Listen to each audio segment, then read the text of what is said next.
तो जल्दी से जल्दी आप लोग जुड़ जाइए और अपने अपने व्हाट्सएप ग्रुप, फेसबुक पर शेयर जरूर कीजिएगा, ठीक है।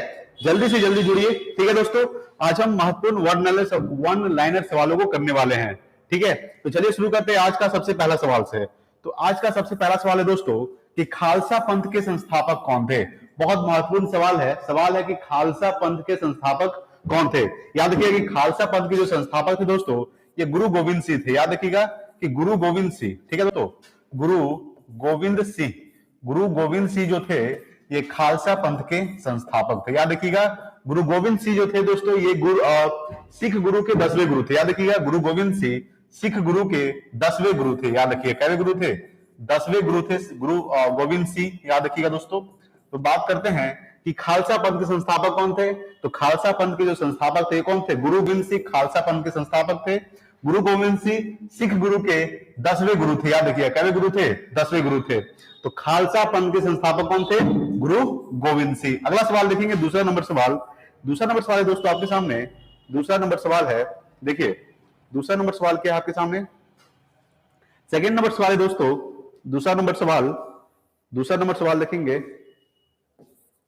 दूसरा नंबर सवाल आपके सामने क्या है कि सार्क का मुख्यालय कहां स्थित है। याद रखिएगा कि सार्क का जो मुख्यालय है दोस्तों, याद रखिएगा नेपाल की राजधानी काठमांडू में स्थित है। सार्क का मुख्यालय कहां स्थित है, नेपाल की राजधानी काठमांडू में। यानी कि सार्क का जो मुख्यालय स्थित है कहां स्थित है, काठमांडू में, ठीक है। याद रखिएगा काठमांडू में क्या स्थित है दोस्तों, सार्क का मुख्यालय। ये सार्क का मुख्यालय कहां स्थित है, काठमांडू में। अगर हम बात करते हैं कि सार्क का स्थापना कब हुआ था, तो सार्क का जो स्थापना हुआ था 1985 में हुआ था। याद रखिएगा 1985 को, ठीक है, 1985 को सार्क का स्थापना हुआ था। अगर हम बात करते हैं सार्क का मुख्यालय कहां स्थित है, सार्क का मुख्यालय नेपाल की राजधानी काठमांडू में स्थित है। अगर हम बात करते हैं कि सार्क में टोटल कितने देश शामिल है, याद रखिएगा सार्क में टोटल 8 देश शामिल है। कितना देश शामिल है, 8, ठीक है दोस्तों। याद रखिएगा सार्क का मुख्यालय कहां स्थित है, सार्क का मुख्यालय काठमांडू में स्थित है। सार्क का स्थापना कब हुआ था, 1985 में सार्क का स्थापना हुआ था, ठीक है। सार्क में टोटल कितने देश शामिल है, तो सार्क में टोटल 8 देश शामिल है, ठीक है। याद रखिएगा कि सार्क का मुख्यालय कहां स्थित है, काठमांडू में, ठीक है। चलिए अगला सवाल देखते हैं, तीसरा नंबर सवाल। अगला दोस्तों सेकंड आपके तीसरा नंबर सवाल कि एशिया की रोशनी किसे कहा जाता है। तो याद रखिए गौतम बुद्ध को, ठीक है। सवाल है कि एशिया की रोशनी किसे कहा जाता है, तो गौतम बुद्ध को एशिया की रोशनी कहा जाता है। याद रखिएगा कि गौतम बुद्ध को क्या कहा जाता है दोस्तों, एशिया की रोशनी कहा जाता है। अगर हम बात करते हैं गौतम बुद्ध के बारे में, तो गौतम बुद्ध का जन्म कब हुआ था, गौतम बुद्ध का जो जन्म हुआ था 563 ईसा पूर्व में हुआ था। याद रखिएगा 563 ईसा पूर्व में हुआ था, ठीक है दोस्तों। इनकी मृत्यु कब हुई थी, इनकी मृत्यु हुई थी 483 ईसा पूर्व में, ठीक है, 483 ईसा पूर्व में इनकी मृत्यु हुई थी। अगर हम बात करते हैं गौतम बुद्ध के बचपन का क्या नाम था, तो गौतम बुद्ध के बचपन का नाम सिद्धार्थ था, ठीक है। गौतम बुद्ध के बचपन का क्या नाम था, सिद्धार्थ। गौतम बुद्ध जब ज्ञान की प्राप्ति हुई तो सिद्धार्थ जो है यानी कि गौतम बुद्ध कहलाए। अगर हम बात करते हैं कि गौतम बुद्ध की मृत्यु कब हुई थी, 483 ईसा पूर्व में, यानी 80 वर्ष की अवस्था में इनकी मृत्यु हो गई थी। याद रखिएगा 80 वर्ष की अवस्था में इनकी मृत्यु हो गई थी। अगर हम बात करते हैं कि इनका जन्म कहां हुआ था, इनका जन्म हुआ था नेपाल के लुम्बिनी में हुआ था, जो वर्तमान में कहां पड़ता है, कपिलवस्तु के लुम्बिनी यानी कि नेपाल में पड़ता है। याद रखिएगा कहां पड़ता है, लुम्बिनी, ठीक है, लुम्बिनी में हुआ था। याद रखिए ये वर्तमान में कहां पड़ता है, ये नेपाल में पड़ता है, लुम्बिनी, ठीक है दोस्तों। अगर हम बात करते हैं कि इनकी मृत्यु कहां हुई थी, इनको मृत्यु हुई थी 483 ईसा पूर्व में, कहां हुई थी, इनकी जो मृत्यु हुई थी ये कुशीनगर में हुई थी। याद रखिए कहां हुई थी, कुशीनगर में इनकी मृत्यु हुई थी, ठीक है। ये कुशीनगर कहां पड़ता है, तो ये पड़ता है यूपी यानी कि उत्तर प्रदेश में। अगर हम बात करते हैं कि गौतम बुद्ध के बचपन का नाम सिद्धार्थ है, गौतम बुद्ध का एक बेटा था जिसका नाम क्या था, राहुल था। याद रखिएगा गौतम बुद्ध 29 वर्ष की अवस्था में घर को त्याग कर दिए थे, ठीक है, और इनको 6 साल तक कड़ी तपस्या के बाद ज्ञान की प्राप्ति हुआ था।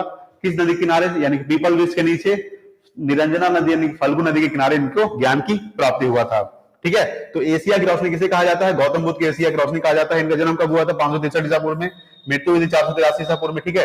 कहां हुई थी, कुशीनगर यानी कि यूपी में हुआ था। जन्म कहां हुआ था, लुम्बिनी, जब वर्तमान में कहां पड़ता है, नेपाल में पड़ता है, ठीक है। चलिए अगला सवाल देखते हैं, 4 नंबर सवाल यानी कि 4 नंबर सवाल।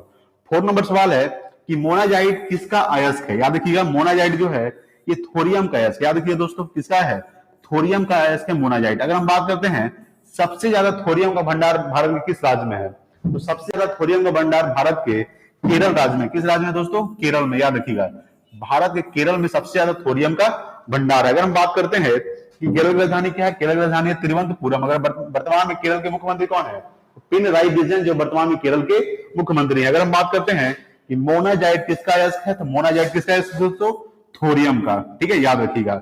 अगला सवाल देखते हैं। अगला सवाल आपके सामने है 5 नंबर सवाल। 5 नंबर सवाल है दोस्तों आपके सामने। ठीक है, 5 नंबर सवाल है। 5 नंबर सवाल है कि सांची का स्तूप किसने बनवाया था? याद रखिएगा, सांची का जो स्तूप है दोस्तों, ये अशोक ने बनवाया था। किसने बनवाया था? अशोक ने सांची का स्तूप बनवाया था। सांची का स्तूप कहां स्थित है? ये दोस्तों कहां है? तो ये मध्य प्रदेश में है। तो याद रखिएगा कि मध्य प्रदेश, यानी कि मध्य प्रदेश, यानी कि सबसे ज्यादा बाघ कहां पाया जाता है दोस्तों? मध्य प्रदेश में सबसे ज्यादा बाघ पाया जाता है, याद रखिएगा। और सबसे ज्यादा जंगल किस राज्य में? तो सबसे ज्यादा जंगल मध्य प्रदेश में है।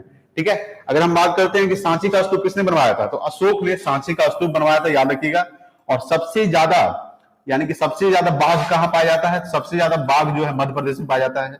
सबसे ज्यादा जंगल कहां है दोस्तों? सबसे ज्यादा वन जो है ये मध्य प्रदेश में है। अगर हम बात करते हैं कि मध्य प्रदेश की राजधानी क्या है दोस्तों? भोपाल जो है मध्य प्रदेश की राजधानी है, याद रखिएगा। भोपाल गैस कांड कब हुआ था? भोपाल गैस कांड, या बताए थे कि भोपाल गैस कांड जो हुआ था दोस्तों, ये 1984 में हुआ था, जिसमें मिथाइल आइसोसाइनेट गैस रिसाव हुआ था। याद रखिएगा कि भोपाल गैस कांड कब हुआ था दोस्तों? ये भोपाल गैस कांड हुआ था 1984 में। याद रखिएगा कब हुआ था? 1984 को। ये इसमें मिथाइल आइसोसाइनेट गैस रिसाव हुआ था, याद रखिएगा। मिथाइल आइसोसाइनेट, याद रखिएगा। Methyl isocyanate. ठीक है दोस्तों, साइनेट, यानी कि मिथाइल आइसोसाइनेट गैस रिसाव हुआ था, जिसमें करीब बहुत सारे लोग मारे गए थे, याद रखिएगा। अगर हम बात करते हैं कि सांची का स्तूप किसने बनवाया था? सांची का स्तूप बनवाया था अशोक ने बनवाया था। ठीक है, याद रखिएगा। सांची का स्तूप कहां स्थित है? तो ये मध्य प्रदेश में स्थित है दोस्तों। किस राज्य में? यानी कि मध्य प्रदेश राज्य में। सबसे ज्यादा बाघ कहां पाया जाता है? मध्य प्रदेश। सबसे ज्यादा जंगल कहां पर है? मध्य प्रदेश में। अगर हम बात करते हैं कि भोपाल गैस कांड कब हुआ था? ये 1984 में हुआ था। ठीक है, यानी कि मध्य प्रदेश की राजधानी क्या है? भोपाल। भोपाल गैस कांड कब हुआ था? 1984 में, जिसमें कौन सा गैस रिसाव हुआ था? मिथाइल आइसोसाइनेट गैस रिसाव हुआ था, याद रखिएगा। ठीक है, तो चलिए अगला सवाल देखते हैं। 6 नंबर सवाल। 6 नंबर सवाल है दोस्तों आपके सामने। अगर हम बात करते हैं 6 नंबर सवाल के बारे में, तो सवाल नंबर 6 है कि अंडमान निकोबार की राजधानी क्या है? तो सवाल सबसे पहला है कि अंडमान निकोबार की जो राजधानी है वह दोस्तों पोर्ट ब्लेयर। याद रखिएगा, पोर्ट ब्लेयर जो है ये अंडमान निकोबार की राजधानी है। क्या है? Port Blair. ठीक है, पोर्ट ब्लेयर ये क्या है दोस्तों? ये अंडमान निकोबार की राजधानी है। अगर हम बात करते हैं कि अंडमान निकोबार क्या है दोस्तों, तो अंडमान निकोबार एक केंद्र शासित प्रदेश है। ठीक है, जिसकी राजधानी क्या है? Port Blair. अगर हम बात करते हैं कि अंडमान निकोबार, देखिए अंडमान निकोबार की राजधानी क्या है? Port Blair. अगर हम बात करते हैं कि कितने राज्य, कितने केंद्र शासित प्रदेश है, तो वर्तमान में 28 राज्य, याद रखिएगा। 28 राज्य और 8 केंद्र शासित प्रदेश। कितने केंद्र शासित प्रदेश है? 28 राज्य और 8 केंद्र शासित प्रदेश है, याद रखिएगा। कितने केंद्र शासित प्रदेश है? 28 राज्य और 8 केंद्र शासित प्रदेश है, जिसमें से एक अंडमान निकोबार भी क्या है दोस्तों? केंद्र शासित प्रदेश है। तो अंडमान निकोबार की राजधानी क्या है? Port Blair. उसी तरह से लक्षद्वीप की राजधानी क्या है? कवरत्ती। ठीक है, याद रखिएगा लक्षद्वीप की राजधानी क्या है? कवरत्ती। पुदुचेरी की राजधानी क्या है? पुदुचेरी, याद रखिएगा दोस्तों। ठीक है, अगर हम बात करते हैं 7 नंबर सवाल, चलिए अगला सवाल देखते हैं। 7 नंबर सवाल। 7 नंबर सवाल दोस्तों आपके सामने कि पानीपत का तीसरा युद्ध कब हुआ था? याद रखिएगा, पानीपत का जो पहला युद्ध हुआ था, फर्स्ट युद्ध कब हुआ था पानीपत का? तो ये हुआ था 1526 ईस्वी को, याद रखिएगा। 1526 को पानीपत का पहला युद्ध हुआ था। दूसरा युद्ध कब हुआ था दोस्तों? तो दूसरा युद्ध हुआ था 1556 ईस्वी को, याद रखिएगा। और तीसरा युद्ध जो हुआ था पानीपत का, वो 1761 ईस्वी को, याद रखिएगा। 1761 ईस्वी को पानीपत का तीसरा युद्ध हुआ था। पानीपत का प्रथम युद्ध कब हुआ था? 1526 में। किसके बीच हुआ था? तो बाबर और इब्राहिम लोदी के बीच हुआ था, याद रखिएगा। बाबर और इब्राहिम लोदी के बीच, याद रखिएगा।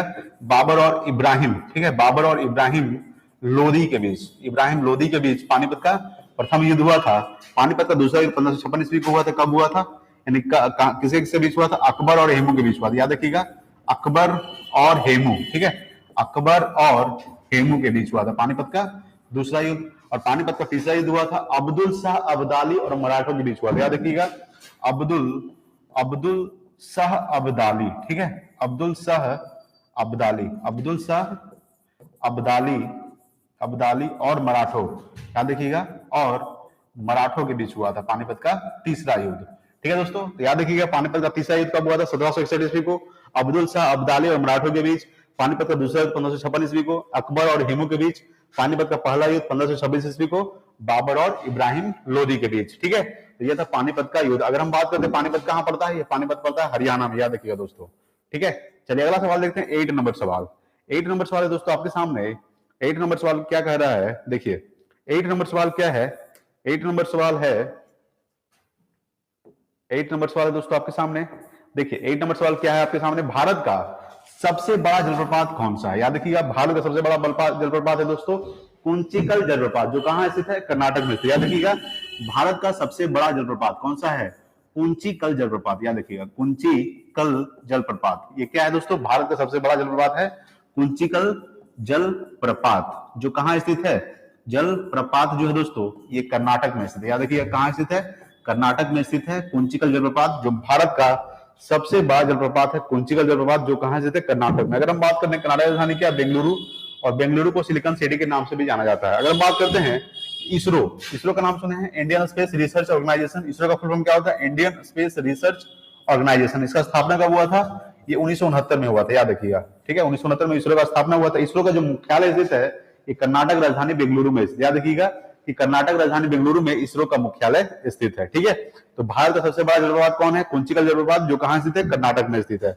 चलिए अगला सवाल देखते हैं, 9 नंबर सवाल।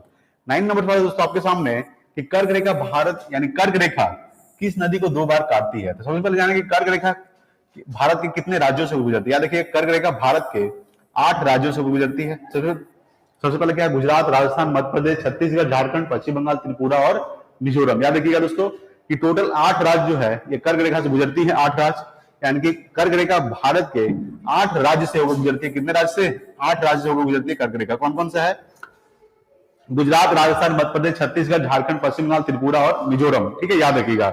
सवाल क्या कह रहा है, सवाल है कि कर्क रेखा किस नदी को 2 बार काटती है। तो कर्क रेखा जो है माही नदी को 2 बार काटती है। याद रखिएगा कर्क रेखा जो है माही नदी को, याद रखिए दोस्तों कर्क रेखा माही नदी को 2 बार काटती है। जिस तरह से कर्क रेखा है उसी तरह से दोस्तों मकर रेखा, याद रखिएगा कि मकर रेखा जो है दोस्तों, मकर रेखा लिम्पोपो नदी को 2 बार काटती है। याद रखिएगा कि मकर रेखा लिम्पोपो नदी को 2 बार काटती है। याद रखिएगा मकर रेखा किस नदी को 2 बार काटती है, तो मकर रेखा लिम्पोपो नदी को 2 बार काटती है। याद रखिएगा उसी तरह से कर्क रेखा माही नदी को 2 बार काटती है। ठीक है, उसी तरह से विषुवत रेखा, ठीक है, विषुवत रेखा जो है वो कांगो नदी को 2 बार काटती है। याद रखिएगा विषुवत रेखा, ठीक है, विषुवत रेखा जो है दोस्तों, विषुवत रेखा ये कांगो नदी को 2 बार काटती है। कौन सी नदी, कांगो नदी को। याद रखिएगा कांगो नदी को 2 बार काटती है विषुवत रेखा। सवाल क्या है कि कर्क रेखा किस नदी को 2 बार काटती है, तो कर्क रेखा माही नदी को 2 बार काटती है। ठीक है, कर्क रेखा भारत के 8 राज्यों से गुजरती है। कौन कौन सा है, गुजरात, राजस्थान, मध्य प्रदेश, छत्तीसगढ़, झारखंड, पश्चिम बंगाल, त्रिपुरा और मिजोरम। याद रखिएगा टोटल 8 राज्य से गुजरती है कर्क रेखा, और कर्क रेखा जो है माही नदी को 2 बार काटती है, मकर रेखा लिम्पोपो नदी को 2 बार काटती है, और विषुवत रेखा कांगो नदी को 2 बार काटती है। ये आपको ध्यान रखना है। ठीक है दोस्तों, चलिए अगला सवाल देखते हैं। 10 नंबर सवाल दोस्तों आपके सामने।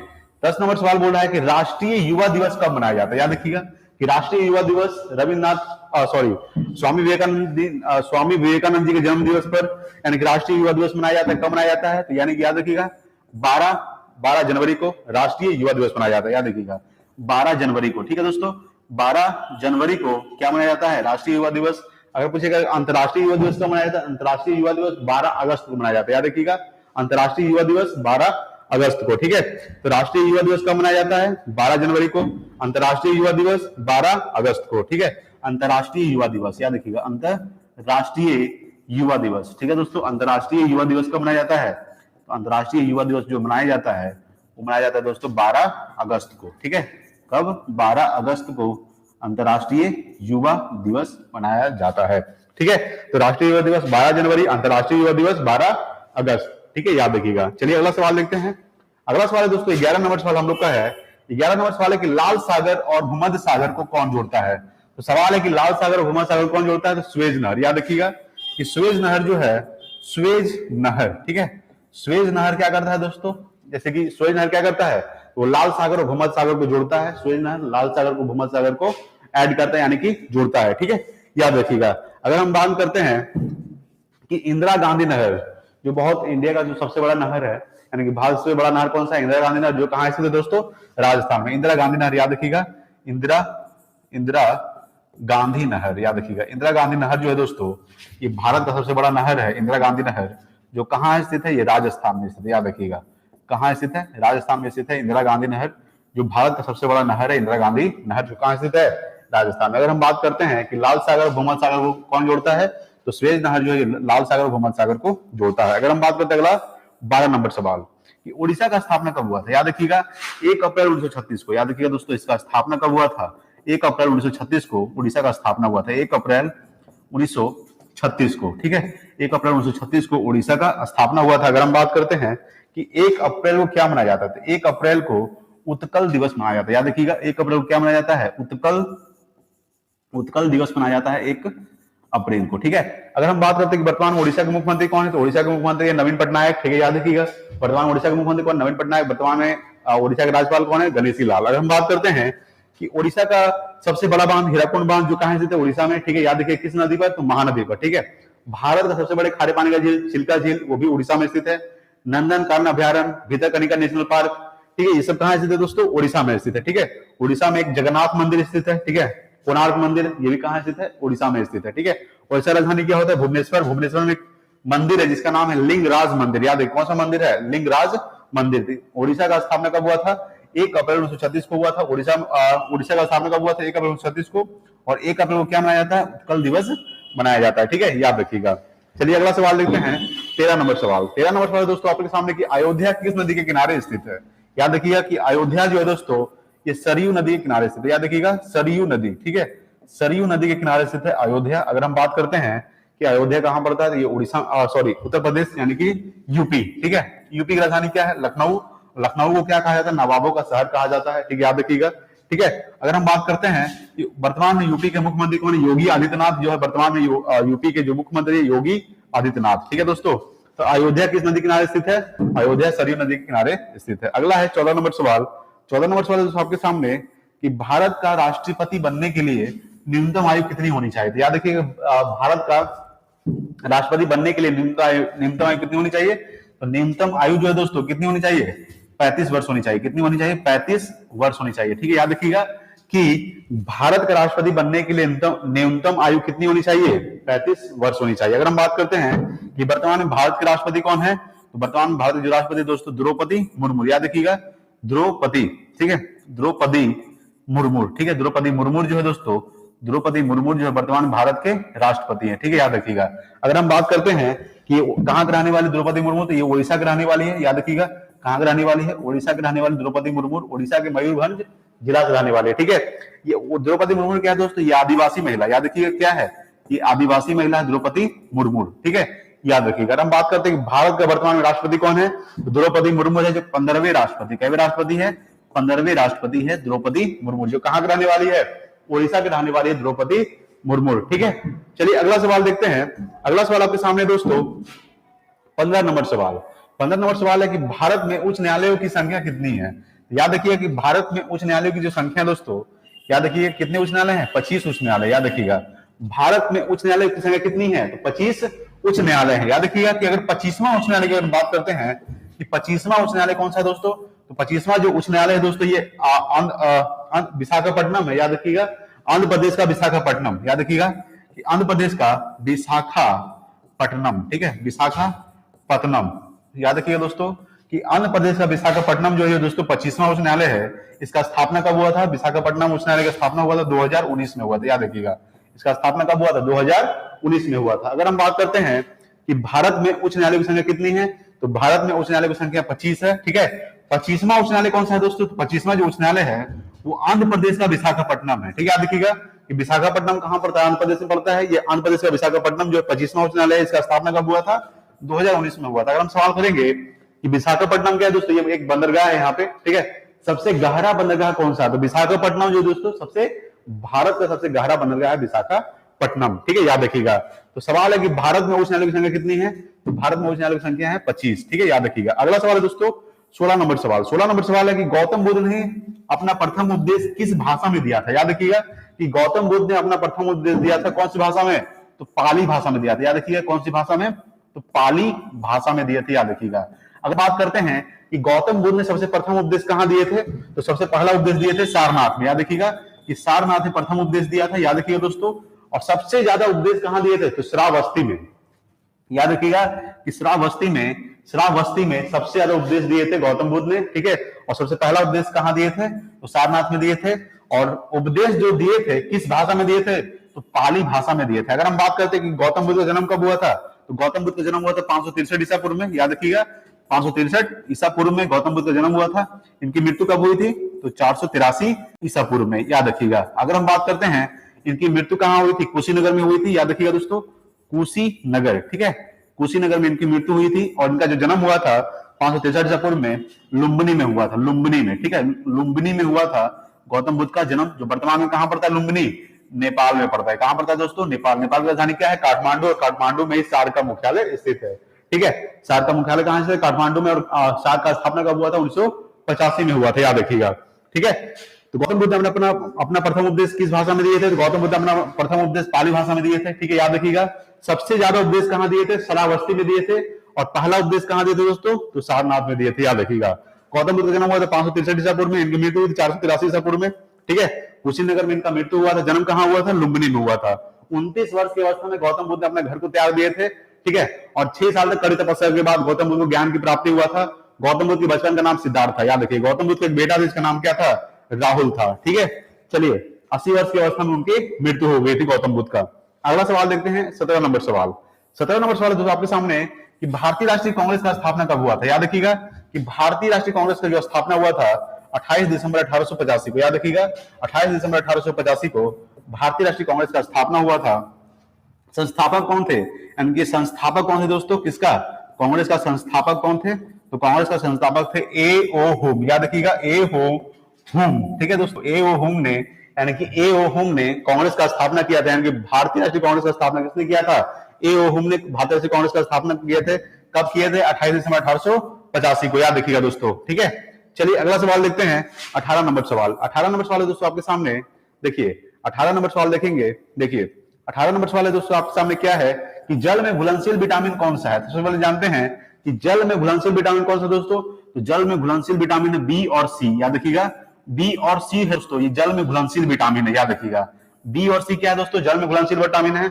और वसा में घुलनशील विटामिन कौन सा है, वसा में घुलनशील, ठीक है, याद रखिएगा कि वसा में घुलनशील विटामिन, याद रखिए दोस्तों, वसा में घुलनशील विटामिन, ठीक है, विटामिन कौन सा है दोस्तों, तो ए डी ई के, ए डी ई और क्या है दोस्तों, के, याद रखिएगा कि जल में घुलनशील विटामिन है बी और सी, और वसा में घुलनशील विटामिन कौन सा दोस्तों, ए डी ई के, याद रखिएगा। अगर हम बात करते हैं कि विटामिन बी का रासायनिक नाम क्या होता है, यानी कि विटामिन बी1 का रासायनिक नाम क्या होता है, इसको हम बी या फिर बी1 भी बोल सकते हैं, बी1 बी2, ठीक है। बी1 का रासायनिक नाम क्या होता है, थायमिन होता है, याद रखिएगा। विटामिन बी1 का जो रासायनिक नाम होता है ये थायमिन होता है, याद रखिएगा दोस्तों, क्या होता है, थायमिन। अगर हम बात करते हैं विटामिन सी का रासायनिक नाम क्या होता है, एस्कॉर्बिक एसिड, याद रखिएगा, एस्कॉर्बिक अम्ल जो है ये विटामिन सी का रासायनिक नाम होता है, ठीक है। अगर हम बात करेंगे कि वसा में घुलनशील विटामिन कौन सा है, तो वसा में घुलनशील विटामिन है ए डी ई के। विटामिन ए का रासायनिक नाम क्या होता है, विटामिन ए का रासायनिक नाम होता है रेटिनॉल। विटामिन डी का रासायनिक नाम क्या होता है, विटामिन डी का रासायनिक नाम होता है कैल्सिफिरॉल। विटामिन ई का रासायनिक नाम क्या होता है, टेकोफिरॉल। और विटामिन के का रासायनिक नाम होता है फिलोक्विनोन, ठीक है दोस्तों, याद रखिएगा। अगर हम बात करते हैं कि विटामिन बी1 की कमी से कौन सा रोग होता है, तो बेरी बेरी होता है। विटामिन सी की कमी से कौन सा रोग होता है, तो अस्कर्वी रोग होता है, याद रखिएगा। कौन सा रोग होता है दोस्तों, अस्कर्वी रोग होता है विटामिन सी की कमी से। अगर हम बात करते हैं कि विटामिन ए की कमी से कौन सा रोग होता है, रतौंधी होता है विटामिन ए की कमी से। विटामिन डी की कमी से कौन सा रोग होता है, विटामिन डी की कमी से रिकेट्स होता है, याद रखिएगा। विटामिन ई की कमी से कौन सा रोग होता है, तो विटामिन ई की कमी से होता है बांझपन, ठीक है, याद रखिएगा। और विटामिन के की कमी से कौन सा रोग होता है, तो रक्त का थक्का ना बनना, ये विटामिन के की कमी से होता है, ठीक है, याद रखिएगा। तो जल में घुलनशील विटामिन कौन सा है, बी और सी, याद रखिएगा दोस्तों। और वसा में घुलनशील विटामिन कौन सा है, ए डी ई के, ठीक है। चलिए अगला सवाल देखते हैं। अच्छा, विटामिन का खोज किसने किया था, विटामिन का खोज किया था फंक ने, याद रखिएगा, ठीक है। फंक ने विटामिन का खोज किया था, फंक, ठीक है। चलिए अगला सवाल देखते हैं, 19 नंबर सवाल।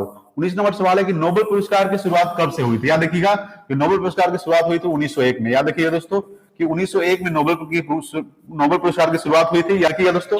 अच्छा, नोबेल पुरस्कार कितने क्षेत्रों में दिया जाता है, नोबेल पुरस्कार कितने क्षेत्रों में दिया जाता है, नोबेल पुरस्कार जो है 6 क्षेत्रों में दिया जाता है, याद रखिएगा कि नोबेल पुरस्कार कितने क्षेत्रों में दिया जाता है दोस्तों, तो नोबेल पुरस्कार जो है 6 क्षेत्रों में दिया जाता है, याद रखिएगा। कितने क्षेत्रों में, तो 6 क्षेत्रों में दिया जाता है नोबेल पुरस्कार। नोबेल पुरस्कार की शुरुआत कब हुई थी, 1901 में हुई थी। अगर हम बात करते हैं कि रविंद्रनाथ टैगोर, नाम सुने होंगे रविंद्रनाथ टैगोर का, ठीक है, जन गण मन के रचिता कौन थे, रविंद्रनाथ टैगोर जो थे ये जन गण मन के रचिता थे, जिन्होंने 1913 में रविंद्रनाथ टैगोर को, याद रखिएगा कि 1913 में रविंद्रनाथ टैगोर को नोबेल पुरस्कार दिया गया था, याद रखिएगा 1913 में रविंद्रनाथ टैगोर को नोबेल पुरस्कार दिया गया था। नोबेल पुरस्कार की शुरुआत कब से हुई थी? 1901 से शुरू हुई थी। ठीक है, कितने क्षेत्र में दिया जाता है? तो 6 क्षेत्रों में दिया जाता है नोबेल पुरस्कार। अगला है दोस्तों 20 नंबर सवाल। 20 नंबर सवाल है कि एड्स का फुल फॉर्म क्या होता है? एड्स का फुल फॉर्म होता है एक्वायर्ड अमीनो डिफेंसी सिंड्रोम। याद रखिएगा, ए से एक्वायर्ड, ठीक है, एक्वायर्ड, आई से इम्यूनो डिफेंसी यानी कि डी से डिफेंसी, ऐसे से क्या होता है? सिंड्रोम, यानी कि एक्वायर्ड अमीनो डिफेंसी सिंड्रोम। याद रखिएगा, एक्वायर्ड अमीनो डिफेंसी सिंड्रोम ये एड्स का फुल फॉर्म होता है। अगर हम बात करते हैं कि एड्स दिवस कब मनाया जाता है, याद रखिएगा कि 1 दिसंबर को, याद रखिएगा दोस्तों 1 दिसंबर को, ठीक है, 1 दिसंबर को एड्स दिवस मनाया जाता है। अगर हम बात करते हैं कि एड्स का जो फुल फॉर्म होता है क्या होता है? Acquired immuno deficiency syndrome. एक होता है दोस्तों HIV, ठीक है, HIV human amino virus. HIV का फुल फॉर्म क्या होता है? ह्यूमन अमीनो वायरस जो है HIV होता है। ठीक है, क्या होता है? HIV human amino virus. ठीक है, और एड्स का फुल फॉर्म क्या होता है? Acquired immuno deficiency syndrome. AIDS दिवस कब मनाया जाता है? 1 दिसंबर को। ठीक है, याद रखिएगा। अच्छा, एड्स का पता करने के लिए कौन सा जांच किया जाता है? याद रखिएगा, एड्स का पता करने के लिए एलिसा टेस्ट किया जाता है। एक टेस्ट किया जाता है, इसका नाम है एलिसा टेस्ट। याद रखिएगा, कौन सा टेस्ट है दोस्तों? एलिसा टेस्ट किया जाता है एड्स के जांच के लिए। ठीक है दोस्तों, एग्जाम में सवाल पूछता है कि एड्स की जांच के लिए कौन सा टेस्ट किया जाता है? तो एलिसा टेस्ट किया जाता है एड्स के जांच के लिए। ठीक है, चलिए अगला सवाल देखते हैं। 21 नंबर सवाल। 21 नंबर सवाल आपके सामने है कि भारत का सबसे ऊंचा बांध कौन सा है? याद रखिएगा दोस्तों कि भारत का सबसे ऊंचा बांध दोस्तों टिहरी बांध। याद रखिएगा, टिहरी बांध जो दोस्तों भागीरथी नदी पर है, ये भारत का सबसे ऊंचा बांध है। टिहरी बांध जो किस नदी पर है? भागीरथी नदी पर। याद रखिएगा, भागीरथी नदी पर। ठीक है, भागीरथी नदी पर है टिहरी बांध। याद रखिए दोस्तों, यानी कि भारत का सबसे ऊंचा बांध कौन सा है? टिहरी बांध, जो किस नदी पर है? भागीरथी नदी पर। ठीक है, चलिए अगला दोस्तों 22 नंबर सवाल। 22 नंबर सवाल दोस्तों हम लोग का कि प्लासी का युद्ध कब हुआ था? याद रखिएगा 1757 ईस्वी को। ठीक है, 1757 ईस्वी को प्लासी का युद्ध हुआ था। ठीक है, 1757 ईस्वी को क्या हुआ था दोस्तों? प्लासी का युद्ध हुआ था। अच्छा, बक्सर का युद्ध कब हुआ था? याद रखिएगा कि बक्सर का युद्ध, ठीक है, याद रखिए दोस्तों, बक्सर का युद्ध। ठीक है, बक्सर का युद्ध कब हुआ था? याद रखिएगा 1764 ईस्वी को बक्सर का युद्ध हुआ था, 1764 ईस्वी को। ठीक है, प्लासी का युद्ध कब हुआ था? 1757 ईस्वी को। उसके बाद अगर हम बात कर सकते हैं कि हल्दी घाटी का युद्ध कब हुआ था? याद रखिएगा कि हल्दी घाटी का युद्ध कब हुआ था? हल्दी घाटी का युद्ध। ठीक है, हल्दी घाटी का युद्ध कब हुआ था दोस्तों? तो 1576 ईस्वी को। याद रखिएगा कि 1576 ईस्वी को हल्दी घाटी का युद्ध हुआ था। ठीक है, हल्दी घाटी का युद्ध कब हुआ था? 1576 ईस्वी को। बक्सर का युद्ध कब हुआ था? 1764 ईस्वी को। ठीक है, अगर हम बात करते हैं कि प्लासी का युद्ध कब हुआ था, तो 1757 ईस्वी को प्लासी का युद्ध हुआ था। पानीपत का प्रथम युद्ध कब हुआ था? 1526 ईस्वी को पानीपत का प्रथम युद्ध हुआ था। पानीपत का दूसरा युद्ध कब हुआ था? 1556 ईस्वी को। पानीपत का तीसरा युद्ध कब हुआ था?